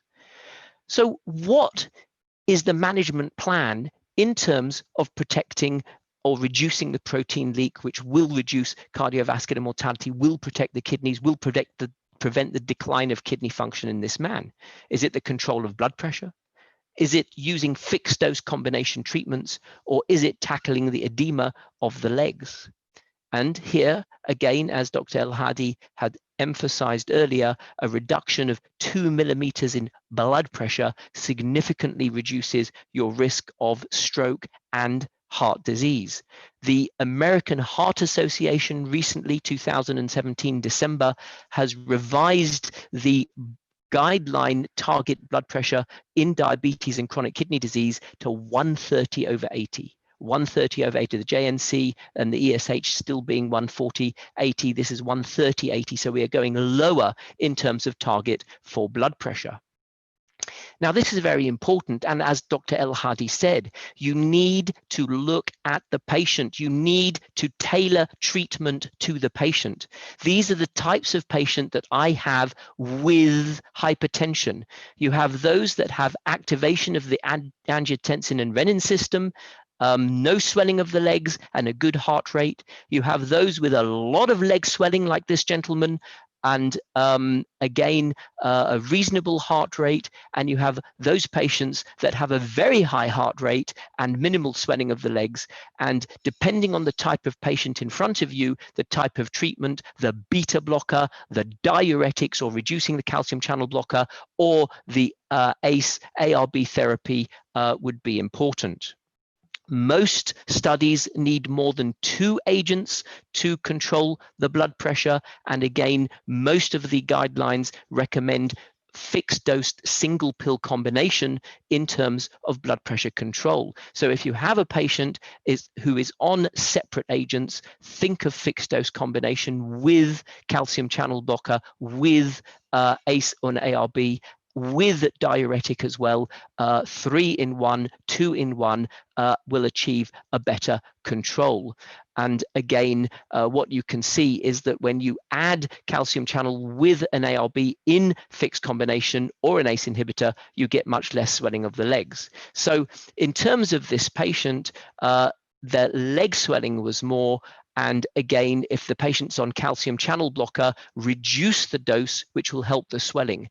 The number of patients I get to my clinic who have large edema of the legs are on 10 milligrams of amlodipine, and then they are started on diuretic, and then the dose of their medicines are increased, Cardura, hydralazine, etc. Whereas all you need to do is reduce the calcium channel blocker, sometimes stop it, add in a diuretic. They're all on the ACE and ARB treatment, and what you'll find is the edema will go, Also tell them to drink less water, especially if they've got more advanced CKD, stage 3A, 3B, or stage 4, and restricting to 1 liter per day. And what you'll find is the leg swelling will go. Fixed dose combination of a calcium channel blocker with the ACE and ARB as well, again, will reduce the leg swelling. And check the heart rate, because if that's elevated, a beta blocker will help. In terms of the diuretic, we like Natrolix, has an independent anti-protein lowering effect as opposed to frusemide, the Nestor study, so good at reducing protein leak as well in combination, and is the preferred diuretic in accordance to the UK NICE guidelines. So coming back to this patient now, so at this point, we've now controlled his blood pressure. He doesn't have edema. His blood pressure is controlled at 130/80, but his urine protein has increased. So what are we going to do now? And this is another very common question. Do we give the ACE inhibitor or do we give the ARB? Does it matter, ACE or ARB therapy? Should we combine them or should we give higher doses of both? Well, let's look at the ACE and the ARB story. If you look at the chronology of the development of these agents, the ACE inhibitors were emerged in 1981. ARBs came over 12 years later. 12 years later, they came into the mainstream. Bangalore 2011 looked at a meta-analysis of the ACE and ARBs from randomized styles, 147,000 patients. And this study did not show a detectable effect on the outcome of myocardial infarction or cardiovascular mortality between the angiotensin receptor blocker and the ACE inhibitors. A year later, Kim Fox published this 160,000 patients showing that the ACE inhibitors did reduce mortality in patients with hypertension. And again, they looked at a 10% reduction of all-cause mortality as opposed to angiotensin receptor blockers. The main components of this study, however, were the HIVET, ASCOT, and ADVANCE studies, where the ACE inhibitor was compared to placebo, atenolol, and again placebo. And in terms of the meta-analysis in this study, you find that the majority of the patients were on perindopril as an agent reducing cardiovascular mortality. In terms of comparator studies for ACE and ARB, the elite optimal studies with lower doses of the losartan and captopril and the Valiant, the on-target, did not show difference between cardiovascular morbidity and mortality with ACE or angiotensin receptor blocker. We are simply not doing those studies at the moment because we know in terms of the patient, ACE inhibitor are good, angiotensin receptor blocker are good. All patients with CKD and hypertension should be on these agents. All patients with diabetes, regardless, should be on these agents. Patients with proteinuria should be on these agents. And it doesn't really matter which agent you use, they are all good. However, as Dr. Al-Hadi had emphasized, different agents have different bioavailability and pharmacokinetics. And again, perindopril is the longer acting lipophilic, non-renally excreted ACE inhibitor, and telmisartan, that of the angiotensin receptor blocker. However, if you think that it's to do with the ACE inhibitor, the long half-life, telmisartan from the TRANSCEND study actually did not show improvement of cardiovascular outcomes. So it does seem to be the agent that we use that has a beneficial effect. And in heart failure patients, we find valsartan to be superior than placebo. We find valsartan to be the same as captopril in terms of mortality and morbidity in patients with heart failure. The problems with the ACE inhibitor: cough, which can be up to 15%. It's not dose dependent, so you will need to stop the agent.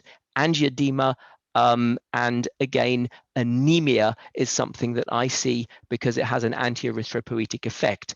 Angiotensin receptor blockers, again, don't tend to cause a cough, and as a consequence, we get a slight increase in compliance, especially if you're treating someone from far away. You want to put them on a treatment, an ACE and an ARB. You can't see them again. They don't have access to facilities. My first choice would be an angiotensin receptor blocker.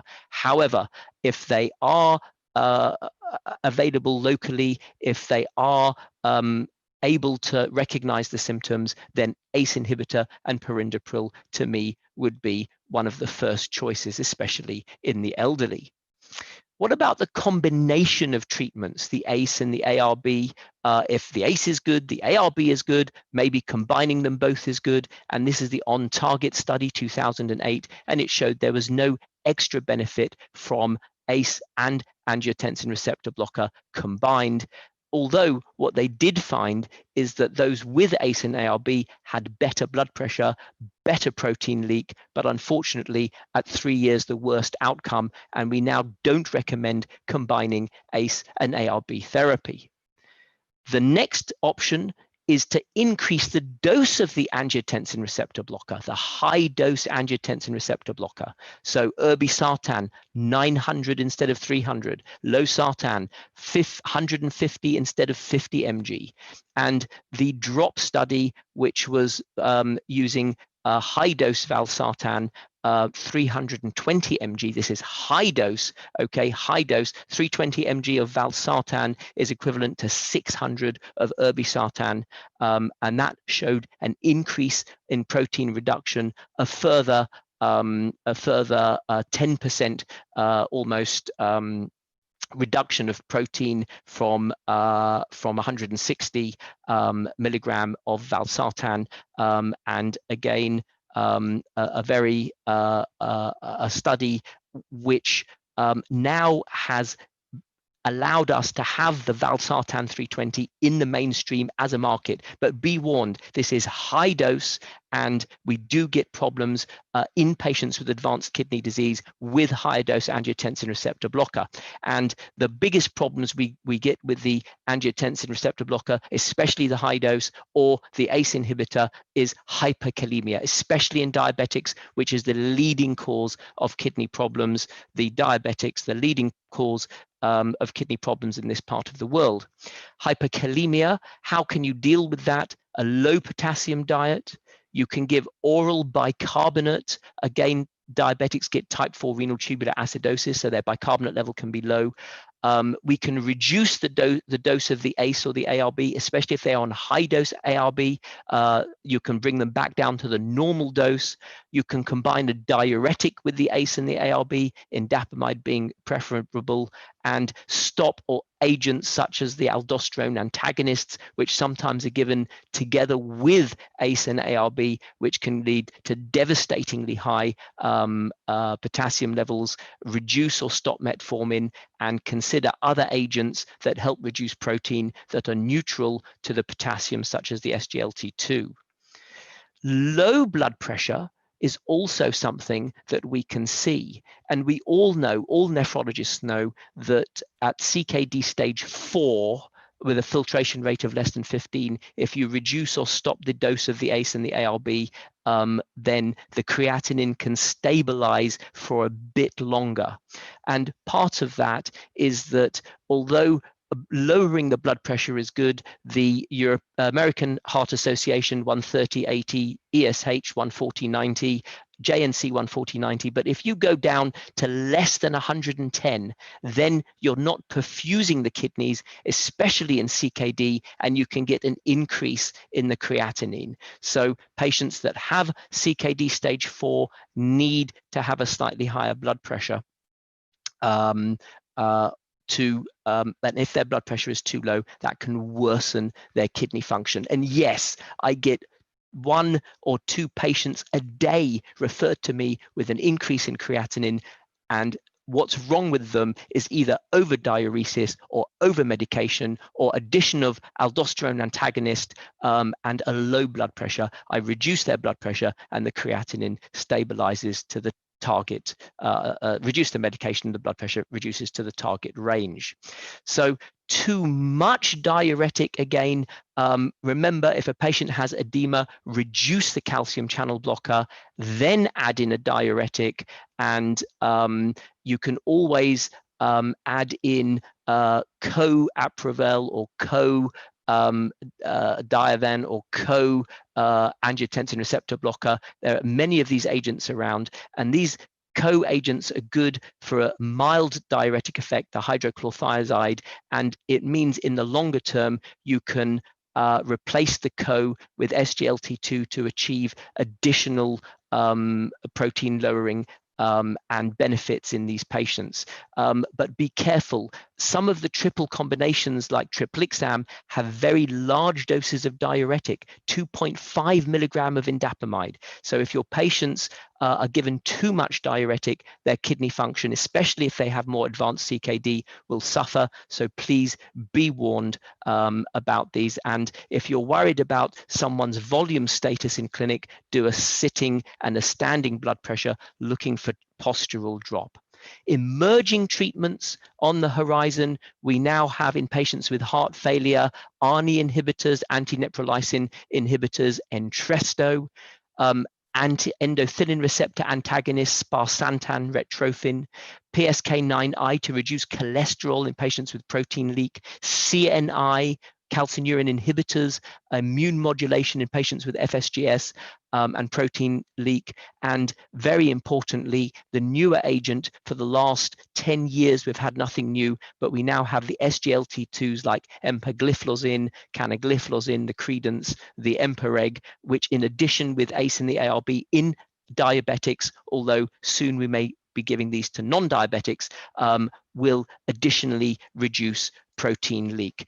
And with regard to the SGLT2s, what they do is that they work on the afferent limb to prevent expansion, and they work with the angiotensin receptor blockers that cause dilation of the efferent, and the combination of the SGLT2 and the ACE or ARB give you a staggering extra 30% protein reduction. And these agents we now know are safer and safer to give in advanced kidney disease down to a GFR of 30 CKD stage 4.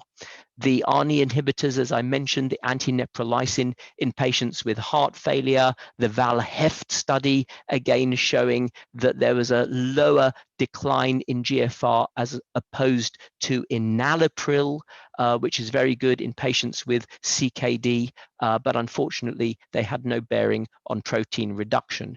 As Dr. Al-Hadi mentioned, the non-dihydropyridines, so not the hydropyridine, the amlodipine, lercedipine, but the non-dihydropyridines, the diltiazem, the isopten, verapamil, independently also reduce protein leak. And finally, agents such as sparsentan, a very good study, the Duet, showing it to be as effective in protein reduction as the ACE and ARB. But I want to leave you with this slide, which is in terms of antihypertensive treatment, the ACE and the ARB are the most effective antihypertensive therapies to prevent the progression of diabetic CKD to end-stage disease, that being the biggest burden in this part of the world. Whether you use the ACE or the ARB, it doesn't really matter. Patients should be on these agents. Look at the patient in front of you. If they have edema, reduce the calcium channel blocker. You can also add in a diuretic, indapamide being the preferred diuretic, restrict the amount of fluid, feel the heart rate. If the blood pressure is hard to control, you can give them a beta blocker. As Dr. Al-Hadi said, the non-cardioselective atenolol and the carvedilol can be very useful. And It's the patient in front of you, the individualization of treatment that is very important in terms of protection and blood pressure control. You know the targets of blood pressure, you know the most important features and factors that are needed to prevent the progression of kidney disease. And I thank you very much for your attention during this talk.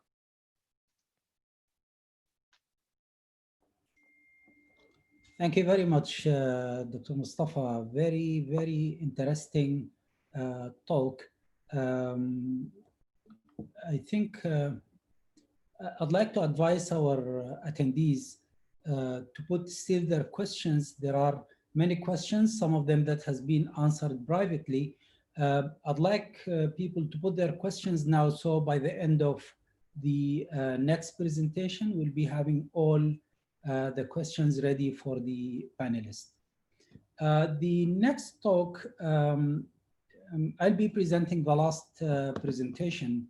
I'm the only endocrinologist among the nephrologists here, and I'm going to address actually another form of rare causes of hypertension. Not rare causes, but not usually commonly addressed causes of hypertension.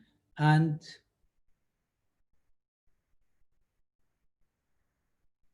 let me see. Yes, so I'm supposed to discuss here obstructive sleep apnea, vasculitis as a cause of hypertension, and drugs. The problem is, sorry. Yes. Because of the shortage of time, I have actually removed drugs, and I'll talk about drugs in the next presentation. That will be not the next module. The module after that, I'll be having a talk about drug-drug interaction in hypertension. So today it will be a discussion mostly about management of obstructive sleep apnea-related hypertension and vasculitis. And I would like to start my presentation with 3 polling questions, and I'd like you to remember your answer, see whether you will change your mind after the end of the presentation. So the first polling question says, treatment of obstructive sleep apnea-related hypertension with CPAP results in 5 to 10 millimeter mercury reduction in mean blood pressure, in 2 to 4 millimeter mercury reduction in blood pressure, ineffective in reducing blood pressure. It does result in more than 10 millimeter mercury reduction in blood pressure, or the results from the studies were varied based on the age and comorbidities of recruited subjects. You can vote now. So the polling question,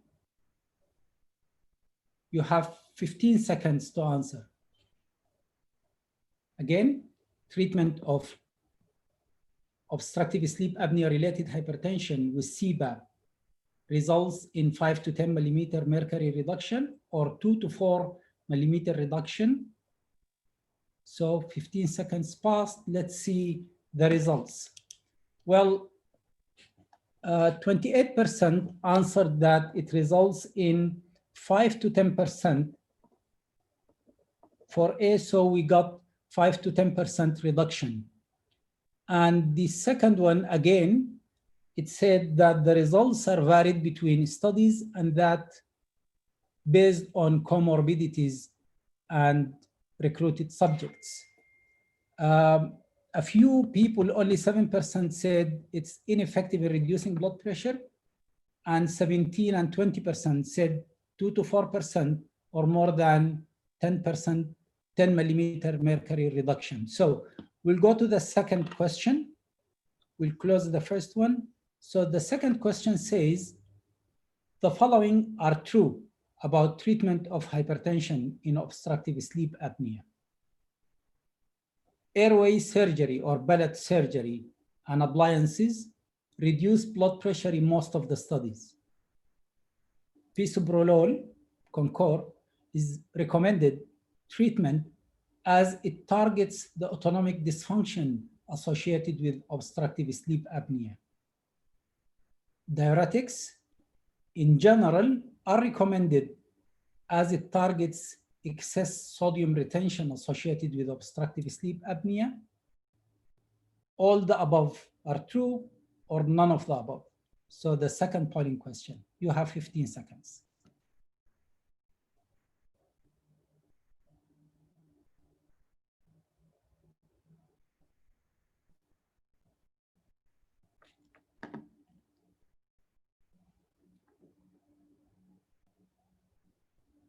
So 57% said all of the above.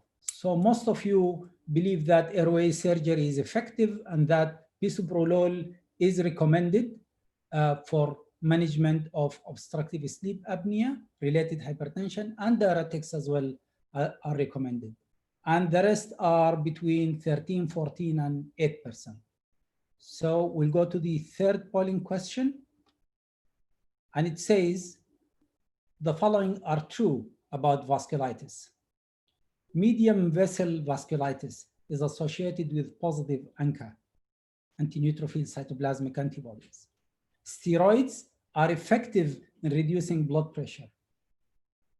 Polyarteritis nodosa can be diagnosed by characteristic findings on CT chest. Treatment of polyarteritis nodosa related hypertension is dependent on whether the patient is hepatitis B positive or negative. E, none of the above. You have 15 seconds to vote.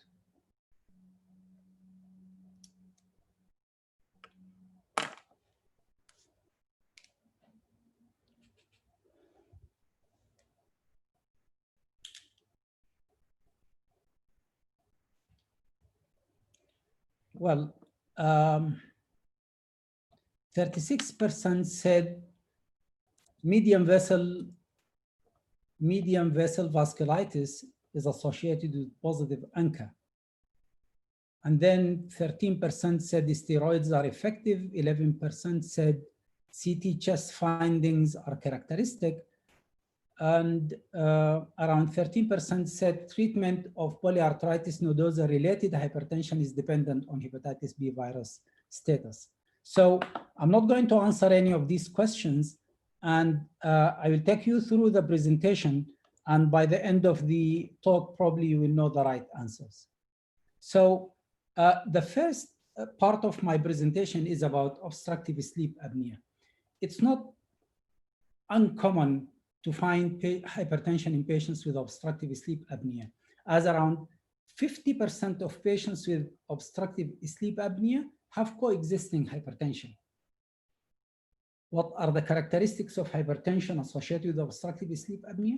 It's usually morning time hypertension. It occurs in the morning, although it can occur during the rest of the day. Hypertension in obstructive sleep apnea is mostly either combined systolic and diastolic or diastolic hypertension. Isolated systolic hypertension is less common in obstructive sleep apnea. So obstructive sleep apnea related hypertension, again, it lacks the normal nocturnal dipping. We know that nocturnal dipping in hypertension is associated, lack of nocturnal dipping is associated with increased cardiovascular mortality. So lack of nocturnal dipping is one of the features of obstructive sleep apnea related hypertension. So as I said, hypertension in obstructive sleep apnea is either isolated diastolic or combined systolic and diastolic, rather than just isolated systolic hypertension. And the severity of obstructive sleep apnea during REM sleep is more actually associated with hypertension than in non-REM sleep. This information might not be very important for clinicians. However, having obstructive sleep apnea, more apnea, hypoapnea indexes during REM sleep is more likely to be related to hypertension. Now, Why am I discussing it? Because it's a problem. And I'll tell you why it's a problem. There is a multi-ethnic study of atherosclerosis. It's called MESA study. In this study, they have recruited 84, the study included 84% of Black participants who have disordered sleep, and they measured by polysomnogram.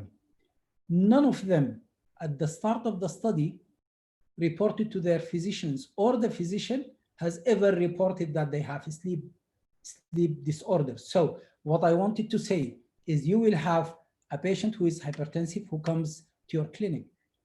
84% of patients might not complain that they have disordered sleep or they have apnea attacks during sleep. So it's a problem that is there, but most of us do forget while evaluating patients for hypertension. So it's worth discussing.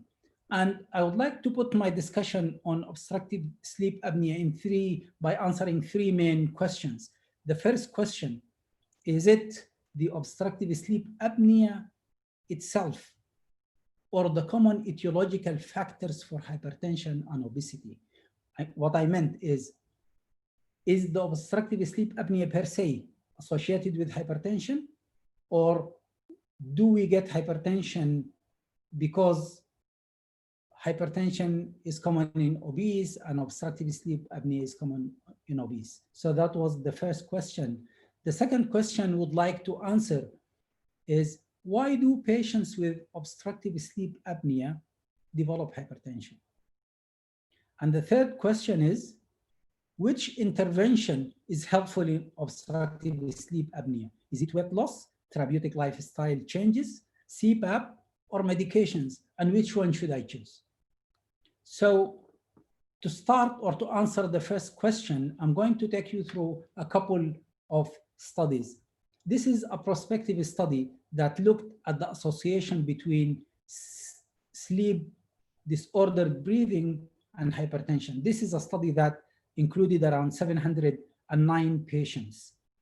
And in this study, they found that with apnea-hypoapnea index of 5 to 15 events per hour in sleep, there is a twice risk of newly identified hypertension compared to 0 apnea-hypoapnea index.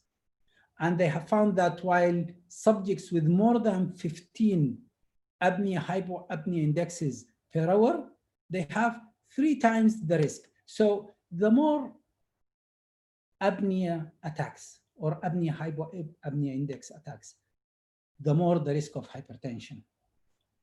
And another study, which included a group of patients from the Wisconsin sleep study, again, they tried to look at the correlation between hypertension and obstructive sleep apnea. And this is interesting. Why?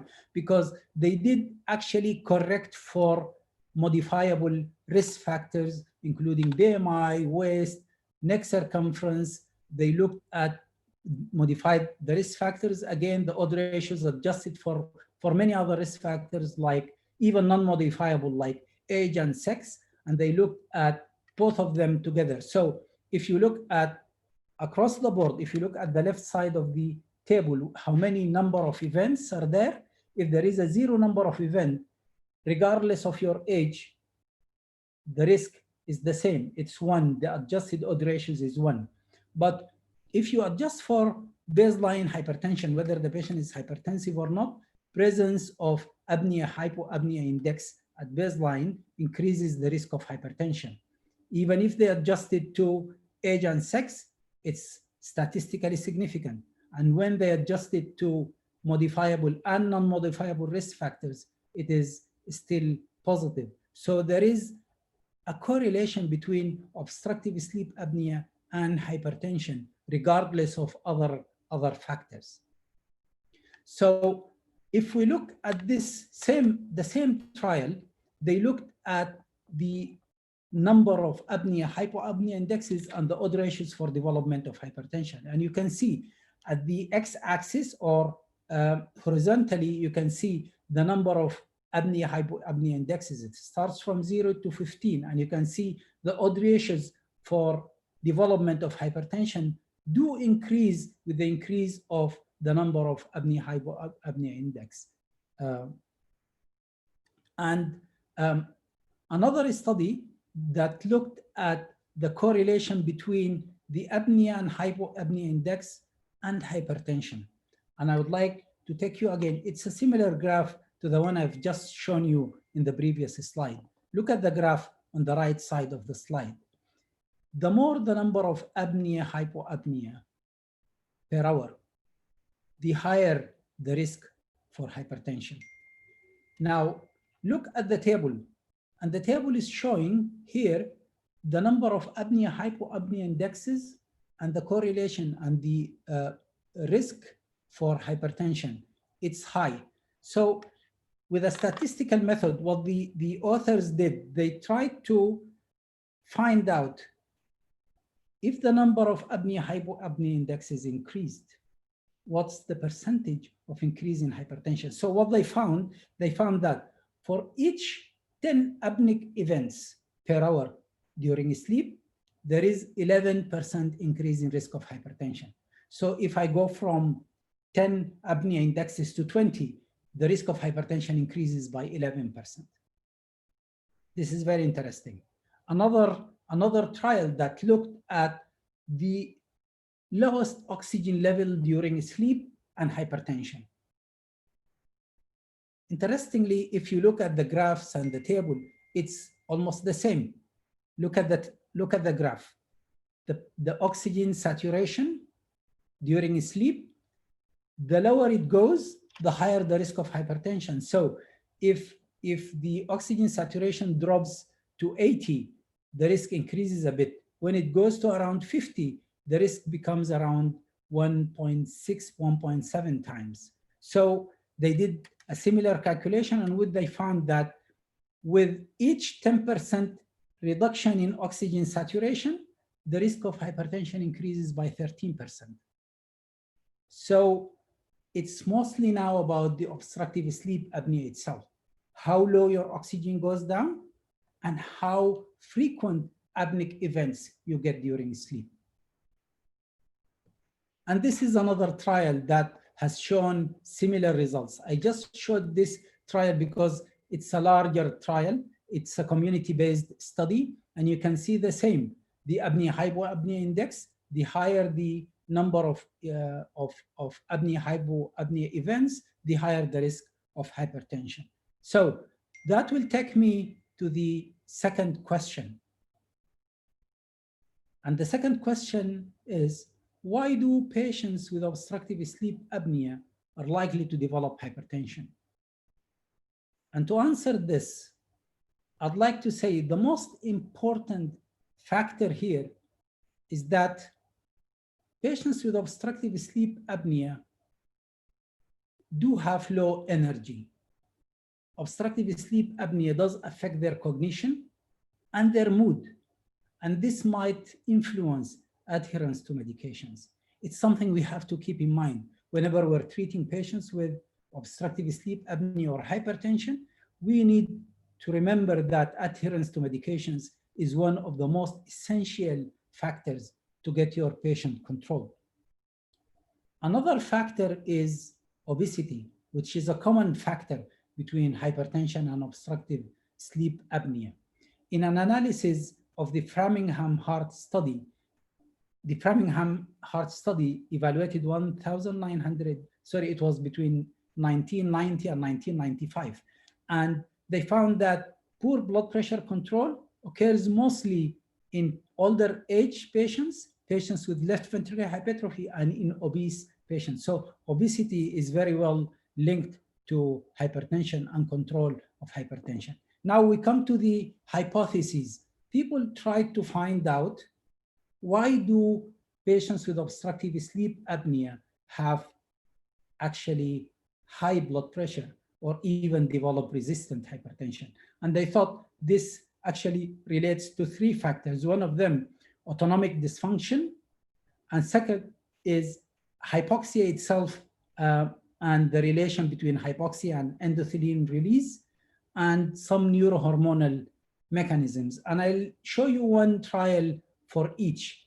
There are many trials that, if we talk about the autonomic nervous system, that hypoxia related to obstructive sleep apnea actually results in overstimulation of the sympathetic nervous system.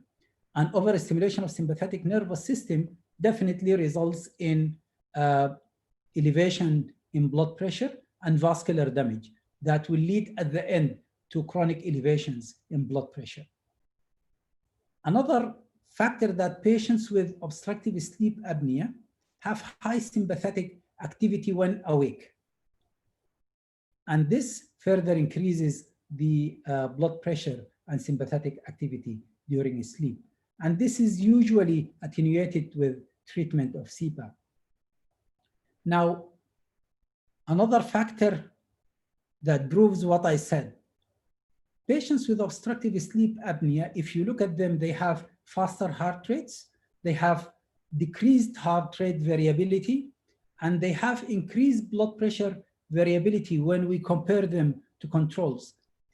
This change in variability actually results in worse cardiovascular outcomes in patients with obstructive sleep apnea. Again, heart rate changes and variability and blood pressure variability compared to controls results in increased cardiovascular risk in patients with obstructive sleep apnea. This is a study that has looked at patients with obstructive sleep apnea. In this study, they did collect for all patients with hypertension and obstructive sleep apnea, they did collect urinary and plasma metanephrine levels. And what they found that patients with obstructive sleep apnea have actually higher levels compared to controls of urinary and plasma metanephrines. Now, the relation between hypoxia and endothelins. What happens for a patient with obstructive sleep apnea during sleep, they will have airway obstruction that results in hypoxia. Hypoxia is a potent stimulator to endothelin-1 from the vascular endothelium. Endothelin-1, what does it do? If you look at the graph on the right side, stimulation of endothelin-1 production, it acts through specific endothelin receptors to result in constriction of vascular smooth muscle. So that results in vascular constriction. And that happens actually in a cyclical manner during sleep. You develop hypoxia, the release of endothelin, vasoconstriction, when you get oxygen saturation back to normal, this effect will go. Again, another hypoxia, you get it again. So this cyclical changes of endothelin levels from intermittent hypoxia throughout the night leads to development of hypertension and actually resistant hypertension. And the third factor, which is a neurohormonal factor, is the aldosterone excess. There is a study that looked at obese individuals, and they tried to evaluate them for secondary hypertension because they were having resistant hypertension. So they wanted to evaluate them for resistant hypertension. What did they find when they compared them to non-obese counterparts? That those patients have very high levels of aldosterone. Actually, 36% were found to have primary aldosteronism. And primary aldosteronism, and they have low plasma renin activity. In addition, they had greater 24-hour urinary aldosterone level. So patients with obstructive sleep apnea actually do have high aldosterone levels. So what I would say here as a mechanism, that there are common etiological factors or common roots for obstructive sleep apnea and hypertension, which is obesity plus environmental factors. In addition, non-compliance to medications related to mood changes, and then you will have the neuroendocrine changes. So this is a summary of what I just said regarding the correlation between obstructive sleep apnea, obesity, between obstructive sleep apnea and hypertension. So the effect of obstructive sleep apnea on mood, cognition, and adherence is one important factor. Effect of obesity as a common etiology for both hypertension and obstructive sleep apnea. And the third is autonomic dysfunction and excess catecholamine release in patients with obstructive sleep apnea, and endothelial dysfunction and excess endothelin release related to hypoxia. And the fifth factor is excess aldosterone level. So my third point that I wanted to discuss here is which intervention is helpful in obstructive sleep apnea. Is it weight loss, lifestyle, CPAP, or medications? And I'll start with CPAP. And before I start into details, I'd like just to show that if there is one study that looked at patients with obstructive sleep apnea who were advised to take CPAP, a good number of them actually failed to be started on CPAP for many reasons, whether patient's refusal, patient not suitable for treatment, or for any other reasons, non-adherence, for example. So they found that the risk of hypertension actually doubled in almost all of those patients. So those who refused, they found actually the risk of hypertension is double. It's around 1.8 times. The hazard ratio is 1.8, or when they are ineligible, it was around 1.3. So patients with obstructive sleep apnea and who received treatment actually had a lower risk for incident hypertension. So even if the patient is not hypertensive and he received CPAP for treatment of obstructive sleep apnea, that reduces the risk of hypertension. So what's the impact of treatment? Now, and that was one of the questions I gave. There are many studies that evaluated actually impact of CPAP on reduction of blood pressure. It's very interesting if you look at a meta-analysis that included almost 30 trials, and in that meta-analysis, the number of patients included were 1,900 patients. What they found that starting CPAP for patients with obstructive sleep apnea results in around 2.6 millimeter mercury reduction in hypertension, in blood pressure. So is that significant? It's a very small amount of blood pressure, only 2 to 3 millimeter mercury. And this is another trial. This is called Hipparco trial that looked again at effect of CPAP on blood pressure in patients with obstructive sleep apnea and resistant hypertension. And they looked actually at the impact of CPAP in blood pressure. And if you can see across the board, whether in diastolic, systolic, or a mean blood pressure, there was a significant, in all the three graphs, the blood pressure starts from high, and you can see there is up to -3, -4% reduction. -3, -4 millimeter mercury reduction in blood pressure. Now, this is a summary of many other trials. Unfortunately, these trials actually included small number of patients, 11 to 89 patients. Some of them were prospective, some were retrospective. All of them did show that CPAP reduces blood pressure in patients with obstructive sleep apnea. Now, I'll go back to what I said. It's only 2 to 3 millimeter mercury reduction in blood pressure. Does it worth starting a patient on CPAP? It's actually very significant because 2 millimeter mercury reduction in blood pressure does result in 7% reduction in ischemic heart disease mortality and 10% reduction in risk of stroke. So it's minimal reduction, but it's clinically significant, is associated with clinically significant outcomes. And this is another data from JNC 7. They have shown that this is in community-based study, that a reduction in blood pressure by 2 millimeter results in 6% reduction in stroke, 4% reduction in coronary heart disease. And if you reduce around 5 millimeter mercury, that will result in around 14% reduction in stroke and overall 7% reduction in cardiovascular events. So even if the blood pressure reduction is minimal, you should not ignore it. Now, what about pharmacotherapy? This is a trial that has looked actually at a comparison between CPAP. They started some patients on CPAP, another group on valsartan, and a third group on valsartan and CPAP.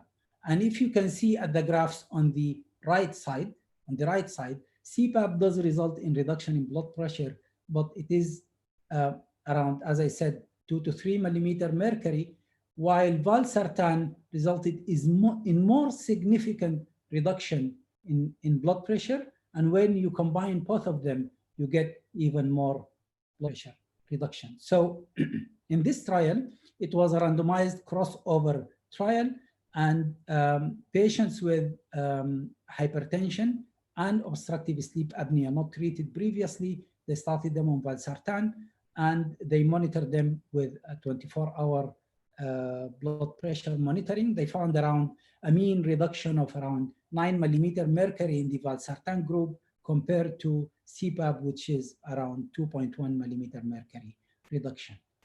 So the third point, which I wanted to discuss here, is what is the impact of other interventions, which is ballot surgery or oral appliances or even other interventions to treat the obstructive sleep apnea. Actually, the results with these were very varied, and it didn't show quite significant reduction in blood pressure. So all the guidelines, they couldn't come out with specific recommendation. And they say, you can do them, but we're not sure whether the results are very effective or not. There is one study, a multi-center trial, that looked at just supplying oxygen without CPAP. And they found that treatment with CPAP is superior to giving just oxygen and not CPAP. So what I wanted to conclude in the obstructive sleep apnea part, that first, CPAP is associated with clinically significant reduction in blood pressure, although small, 2 to 3 centimeters. The second, that systolic blood pressure reduction due to positive airway pressure therapy appears to be less than due to antihypertensive treatment. That means antihypertensive are more superior to CPAP. And the third is effects of alternative therapy is less well understood, and there is no specific recommendation can be done about it. And that most important, that will answer another 2 questions there, that there is no specific drug therapy that has been recommended in patients with obstructive sleep apnea. We know the hypothesis. We know that there are certain drugs that addresses these hypotheses. However, and I put on the side here a copy-paste part of the guidelines, it says there is no specific class of antihypertensive drug has yet been demonstrated to be superior in blood pressure lowering in patients with obstructive sleep apnea. Now, the second part of my talk, and I'll take around 5 minutes, I know we're beyond schedule, is about hypertension-related rheumatology disorders, and I'll go a bit faster on this. If we look at rheumatology disorders associated with hypertension, there are many, and they're called actually inflammatory rheumatic disease. It's mostly rheumatoid arthritis and psoriatic arthropathy. Rheumatoid is the most predominant form of inflammatory rheumatic diseases, and the treatment usually, as in general population, we prefer to use RAS blockers or inhibitors and calcium channel blockers. The underlying disease should be effectively treated in order to avoid using non-steroidal anti-inflammatory drugs because they do increase the blood pressure. So if I'd like to talk about rheumatic diseases in general, I would say maybe the high blood pressure is related to medications, which is either non-steroidal anti-inflammatories due to steroids itself, or even some biologic or immunotherapy like cyclosporine, or it might be related to the disease process itself, like rheumatoid arthritis, SLE nephritis, or even systemic sclerosis related nephropathy. All these, so it's either drug related or disease related, but I would like to focus here on a specific form of vasculitis and of rheumatic disease, which is vasculitis. And I will take you through this graph to make your and my life very easy. There is what's called the Chapel Hill Consensus Conference that has divided vasculitis into 4 or 5 types. The most important are the first 3, which is large vessel vasculitis, and there is medium vessel vasculitis, and there is small vessel vasculitis. The large vessel vasculitis is Takayasu, and Dr. Al-Hadi already mentioned Takayasu as a cause of hypertension, and joint cell arthritis, where patients present with headache and a palpable temporal artery. And I'll speak now about the small vessel. The small vessel is more common, we know much about it. Small vessel vasculitis is the one associated with ANCA and associated with anti-glomerular basement membrane antibodies. So, and the third part is medium vessel vasculitis. Medium vessel vasculitis comes here in the middle. Unfortunately, because it's in the middle, it doesn't present with major cardiac events like the large vessel, and it doesn't present with, the small vessel does usually present with renal and pulmonary. If you look at most of them, like George Strauss, Wegener's, do present with renal and pulmonary involvement, and mostly skin manifestations. The medium vessel does have symptoms or features from this side and this side. And the most important one is polyarthritis nodosa. It is not associated with ANCA, and it does affect all organs. But the prevalence, actually, it occurs in middle-aged males more than females, and it peaks in the 6th decade. Children can be affected, and it's either idiopathic or primary or secondary to either hepatitis B, hepatitis C, or hairy cell leukemia. So it could be either primary or secondary. The main manifestations, and I'll focus here on renal, it might present with hypertension, renal insufficiency, and because of involvement of the vessels, there might be some form of perirenal hematoma and multiple renal infarcts. In the skin, it does present with livido reticularis, ulcers, and vesicular eruption. This is just a summary of all the presentations. I would like to draw your attention. You might get mononeuritis multiplex features of small vessel vasculitis. However, when we talk about medium vessel vasculitis or polyarthritis nodosa, even in exams, it comes with a gentleman presenting with testicular pain or testicular infarction, or abdominal angina, where they have pain because of intestinal angina. So that these are the most common presentations. So in the workup, we can do all these workups, but they are not actually beneficial because they will be probably negative in polyarthritis nodosa.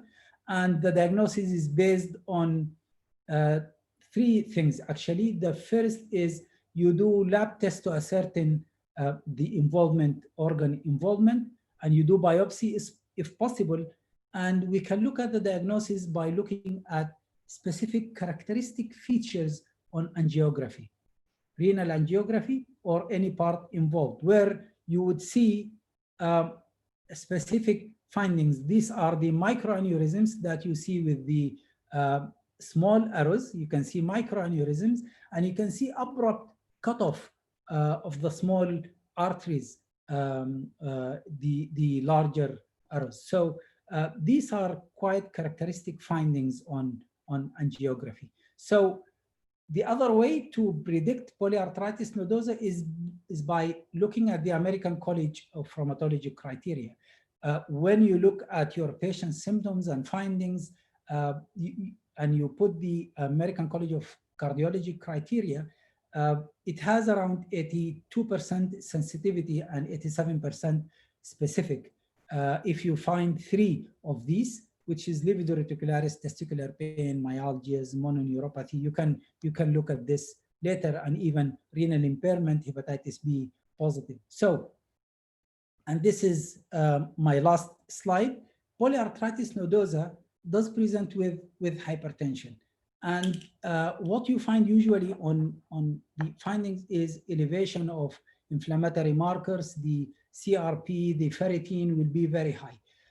Treatment in the acute stages usually either with pulse steroids like methylprednisolone or IV immunoglobulin, or you can start later cyclosporine A and or cyclophosphamide. But treatment of underlying disorder is very essential.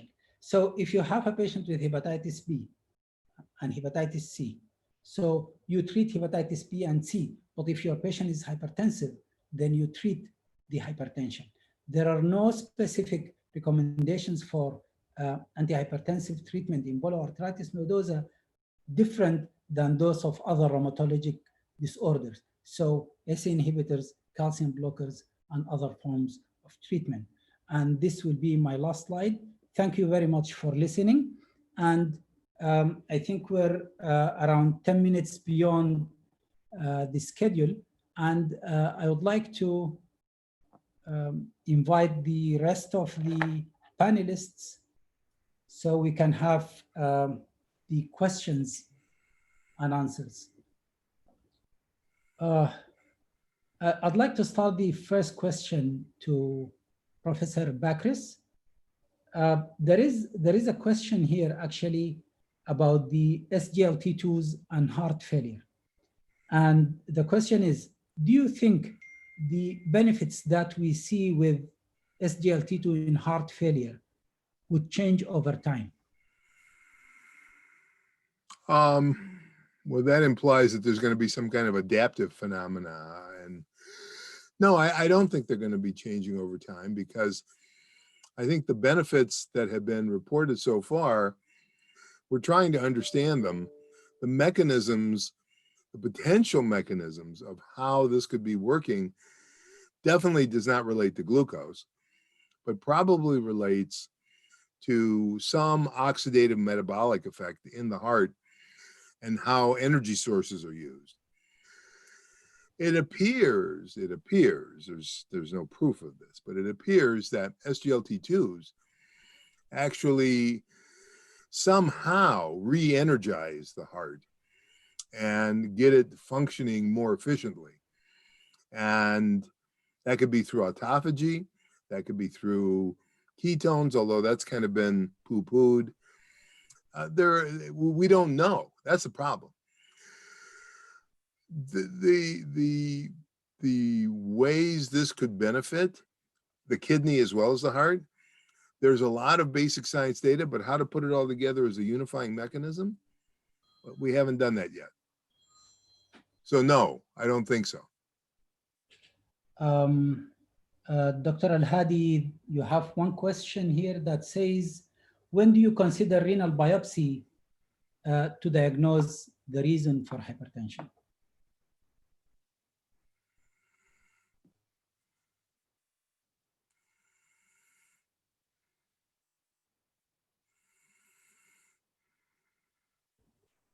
Dr. Al-Hadi? Dr. Al-Hadi is mute, yes. Can you hear me?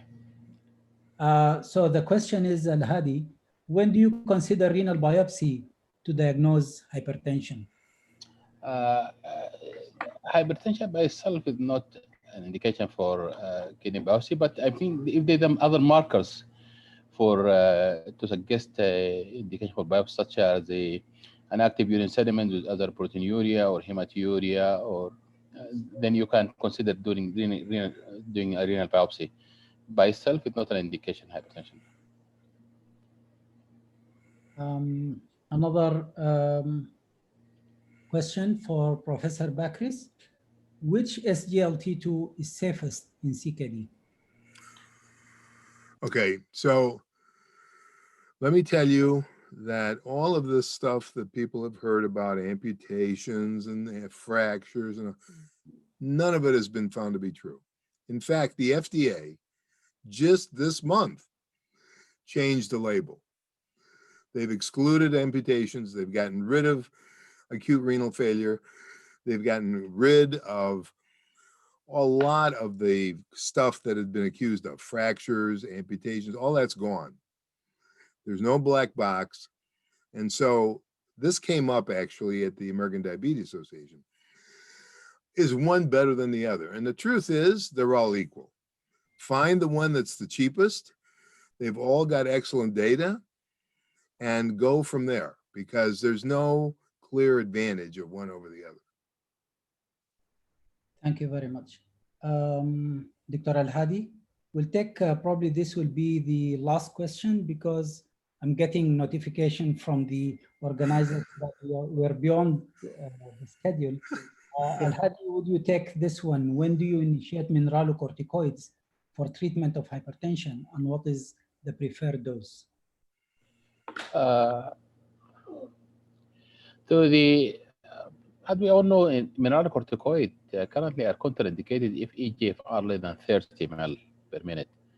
But hopefully with this ongoing trial, Alchemist trial, and with these new novel therapies for the hyperkalemia, such as patrimar and the chromium, which they sequester the potassium in the intestine and mediate or mitigate the risk of hyperkalemia, that will be able to more use mineralocorticoid. In addition, there is some even now studies which is with the use of this new potassium exchange resonance in cardiology, people are starting to use more MRAs because that mitigate the risk of hyperkalemia. Now we have the AMBER trial, which we found more people using the mineralocorticoid when we use this new agents for hyperkalemia. So for the time being, the contraindication up to 30 ml per minute, still we can use mineralocorticoid. Less than that, still contraindicated. But I think with this new medication for hyperkalemia, it could be more use, more news. Thank you very much, Dr. Al-Hadi. Thank you very much, Professor Bakris. We enjoyed the talks. Now, again, I would like, before we finish, I'd like to thank Boehringer for their support. And we have around a 10 minutes presentation by Boehringer. Will be presented by Dr. Ghada Awada. She is Chief Medical for the Gulf and region and Iran in Boehringer Ingelheim. Would like to invite her to present a talk on SGLT2 inhibitors and empagliflozin trials. Floor is yours, Ghada. Thank you very much, Dr. Ala, and thank you, doctors, for this informative session. I really learned a lot. I promise we will be fast as it's the end. I'm just sharing my screen.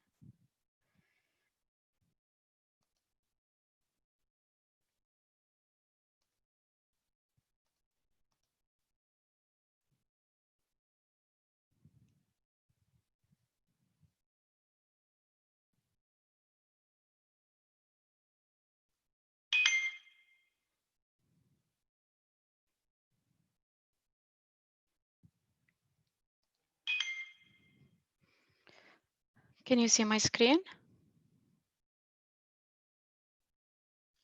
Yeah, we can see it. Okay, great. So just to complement regarding the hypertension, kidney, and diabetes, we're going to talk about the highlights of for the opportunities to improve outcomes in patients with kidney impairment. As you already, all of you mentioned the respective faculty that it's a multifactorial interventional study is recommended for patients with type 2 diabetes and kidney disease, from glucose control, antihypertensive therapy, RAS therapy, smoking cessation, and lipid lowering or fibrates for the patients that have diabetes and kidney disease.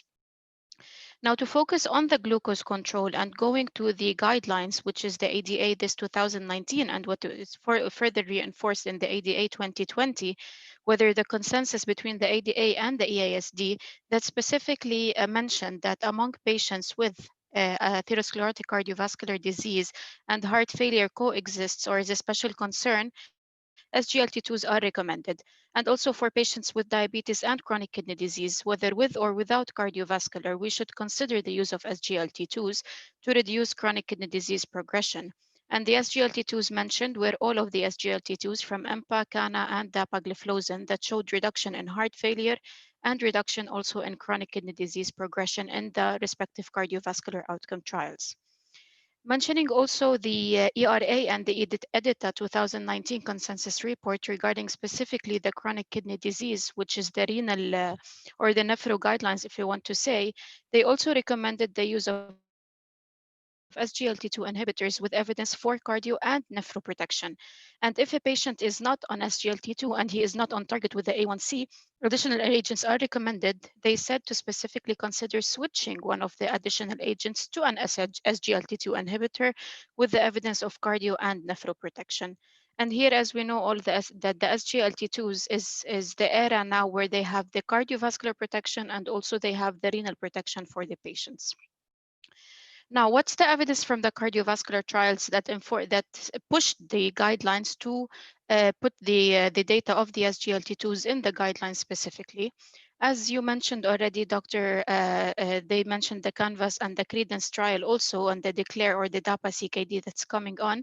Also, the EMPA-REG outcomes that is here for the empagliflozin showed that there's a 46% reduction in the doubling of serum creatinine, renal replacement therapy, or death from any kidney causes. And similarly, all of the SGLT2s showed the same with the EMPA, CANA, or the dapagliflozin also.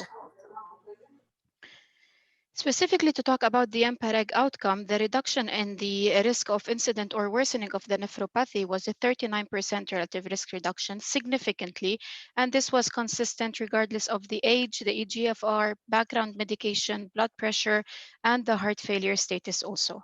So it was consistent among all of the risk categories for the patients. And then the benefits of the empagliflozin was seen for the cardiovascular outcome trials and the non-protonic diabetic kidney disease versus all others in all of the subgroups that are present, whether cardiovascular death, hospitalization due to heart failure, a combination of both, and also in addition to the incident or worsening of the nephropathy, a sustained eGFR decline, and doubling of serum creatinine. Basically, the point here is that empagliflozin, which is one of the SGLT2s, showed a reduction for the patients for diabetic kidney disease and chronic kidney disease. And this opened doors for all SGLT2s and specifically empagliflozin for all of the patients that are diabetic and have chronic kidney disease and even non-diabetic in the program that I'm going to show you now. So we have a future clinical practice program that we have dedicated kidney outcome trials investigating the effects of SGLT2 inhibitors in patients with either chronic kidney disease or diabetic, with or without diabetes. As it was mentioned that DAPA-CKD is a study that has been ongoing and it's almost over, and the EMPA kidney that is ongoing, expected to finish by Q2 2020, which is empagliflozin versus the placebo. The inclusion criteria for the patients, we have eGFR from 20 to 45 or higher eGFR with also proteinuria or microalbuminuria for the patients. The primary endpoint is a composite endpoint of more than 40% sustained decline in eGFR or reaching end-stage kidney disease, or cardiovascular death, which is stricter if you see than the DAPA-CKD, which was 50% only. So the EMPA kidney, to be specific about it, it's a part of the empagliflozin clinical trial program exploring the efficacy and safety of EMPA across a broad range of patients and clinical conditions. As you know, empagliflozin is the only SGLT2 up till now that has reduction in cardiovascular death for established cardiovascular patients. And we have the heart failure also reduction and the kidney progression reduction. And this is the program that we are working on with empagliflozin. So it is a dedicated outcome trial mainly to study the progression of kidney disease, occurrence of cardiovascular death, and adults with established chronic kidney disease with or without diabetes. And it is associated with the University of Oxford with also the MRC Population Health Research Unit. This is the inclusion and exclusion criteria. I will not go through details into it, but basically we have the EGFR limit up to 20 inclusion criteria. The exclusion criteria are the normal exclusion criteria for the patients and for patients receiving dual RAS blockade, which is ACE, ARB, or DRIs, or any immunosuppressed patient, or maintenance dialysis for the patients or polycystic kidney disease. The study program is a multinational randomized double-blind program. It's expected to finish in Q2 2022 with an event period of 30 to 48 months expected. We want to reach 1,070 events. Around 5,000 patients are enrolled. EMPA-10 with standard of care versus the placebo standard of care, and also at 1 month follow-up at the end of the treatment. Currently, it's now in the enrollment phase, and we are waiting for the end of by 2022.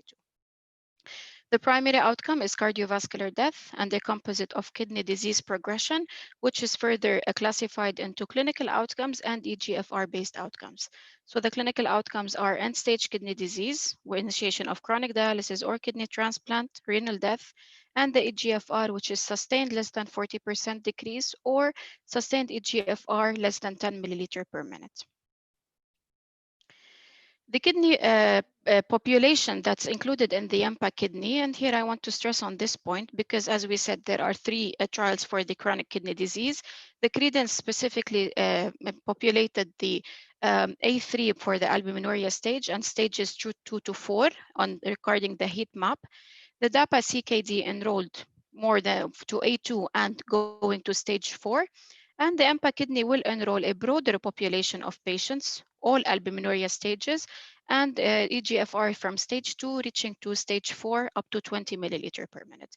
So this also would give a broader range for the patients to be enrolled in the EMPA kidney and to see the benefits of the SGLT2s or empagliflozin on patients that are sicker, if we want to say, regarding their kidney disease. The other one is the EMPEROR, which is the heart failure program. The EMPEROR reduced and the EMPEROR preserved heart failure outcome trials. As of course, all of you have heard about it, and I would like to tell you that the EMPEROR reduced program will be rolled out tomorrow during the ESC in a session on the 29th of August, 4:30 Dubai time. And there's a Q&A session at 8:30 Dubai time, and the registration is open for everyone who would like to attend the ESC. The EMPEROR preserved that we have is the only study up till now that has preserved ejection fraction patients studying the SGLT2s, and it's expected to be rolled out in Q1 2021. Both of them are studying for the time of the first event for cardiovascular death or adjudicated hospitalization due to heart failure, and the secondary outcomes, which are the separate composite outcomes or cardiovascular death, and the change also in the QCC score on week 52, in addition also to the change in the EGFR and the change of slope from the baseline. So to summarize it all, as the SGLT2 inhibitors in general have demonstrated consistent reduction in kidney outcomes in cardio and renal trials for patients with type 2 diabetes, cardiovascular disease, or CKD. And those benefits have been reflected in recent guidelines and in consensus statements also, which recommend for the use of patients with diabetes and CKD. The ongoing trials will further confirm if SGLT2 inhibitors have a future and generate future evidence for those patients with kidney disease. And by this will be my last slide. Thank you very much for attending. And hopefully you can attend the session tomorrow for the EMPEROR rollout session. Thank you very much, Dr. Ala, for this opportunity also, and the EDS. Thank you very much, Ghada. Now, I think that was our last presentation, and I'd like to first assure those who posted their questions that the questions will be actually those who did not get the answers live. We're going to answer the questions. We'll send your questions to each speaker, and we'll send it back to your emails. So all the questions will be definitely answered. I'd like to remind you that this program is accredited by 2 CME hours by MOHAB. As you know, this hypertension program is a series that discusses hypertension in details. Our next one will be very interesting. It's going to discuss endocrine causes of hypertension, and it's going to discuss hypertension trials. It's very interesting. We have excellent speakers as well for next presentation. Stay tuned. It will be on September 11. And I'd like to thank the sponsor, Boehringer Ingelheim, for their support. I'd like to thank specifically Dr. Fathi Al-Awadi, the president of the Emirates Diabetes Society, for her support in producing this program. And I'd like to thank MCI for their contribution and organization of the event.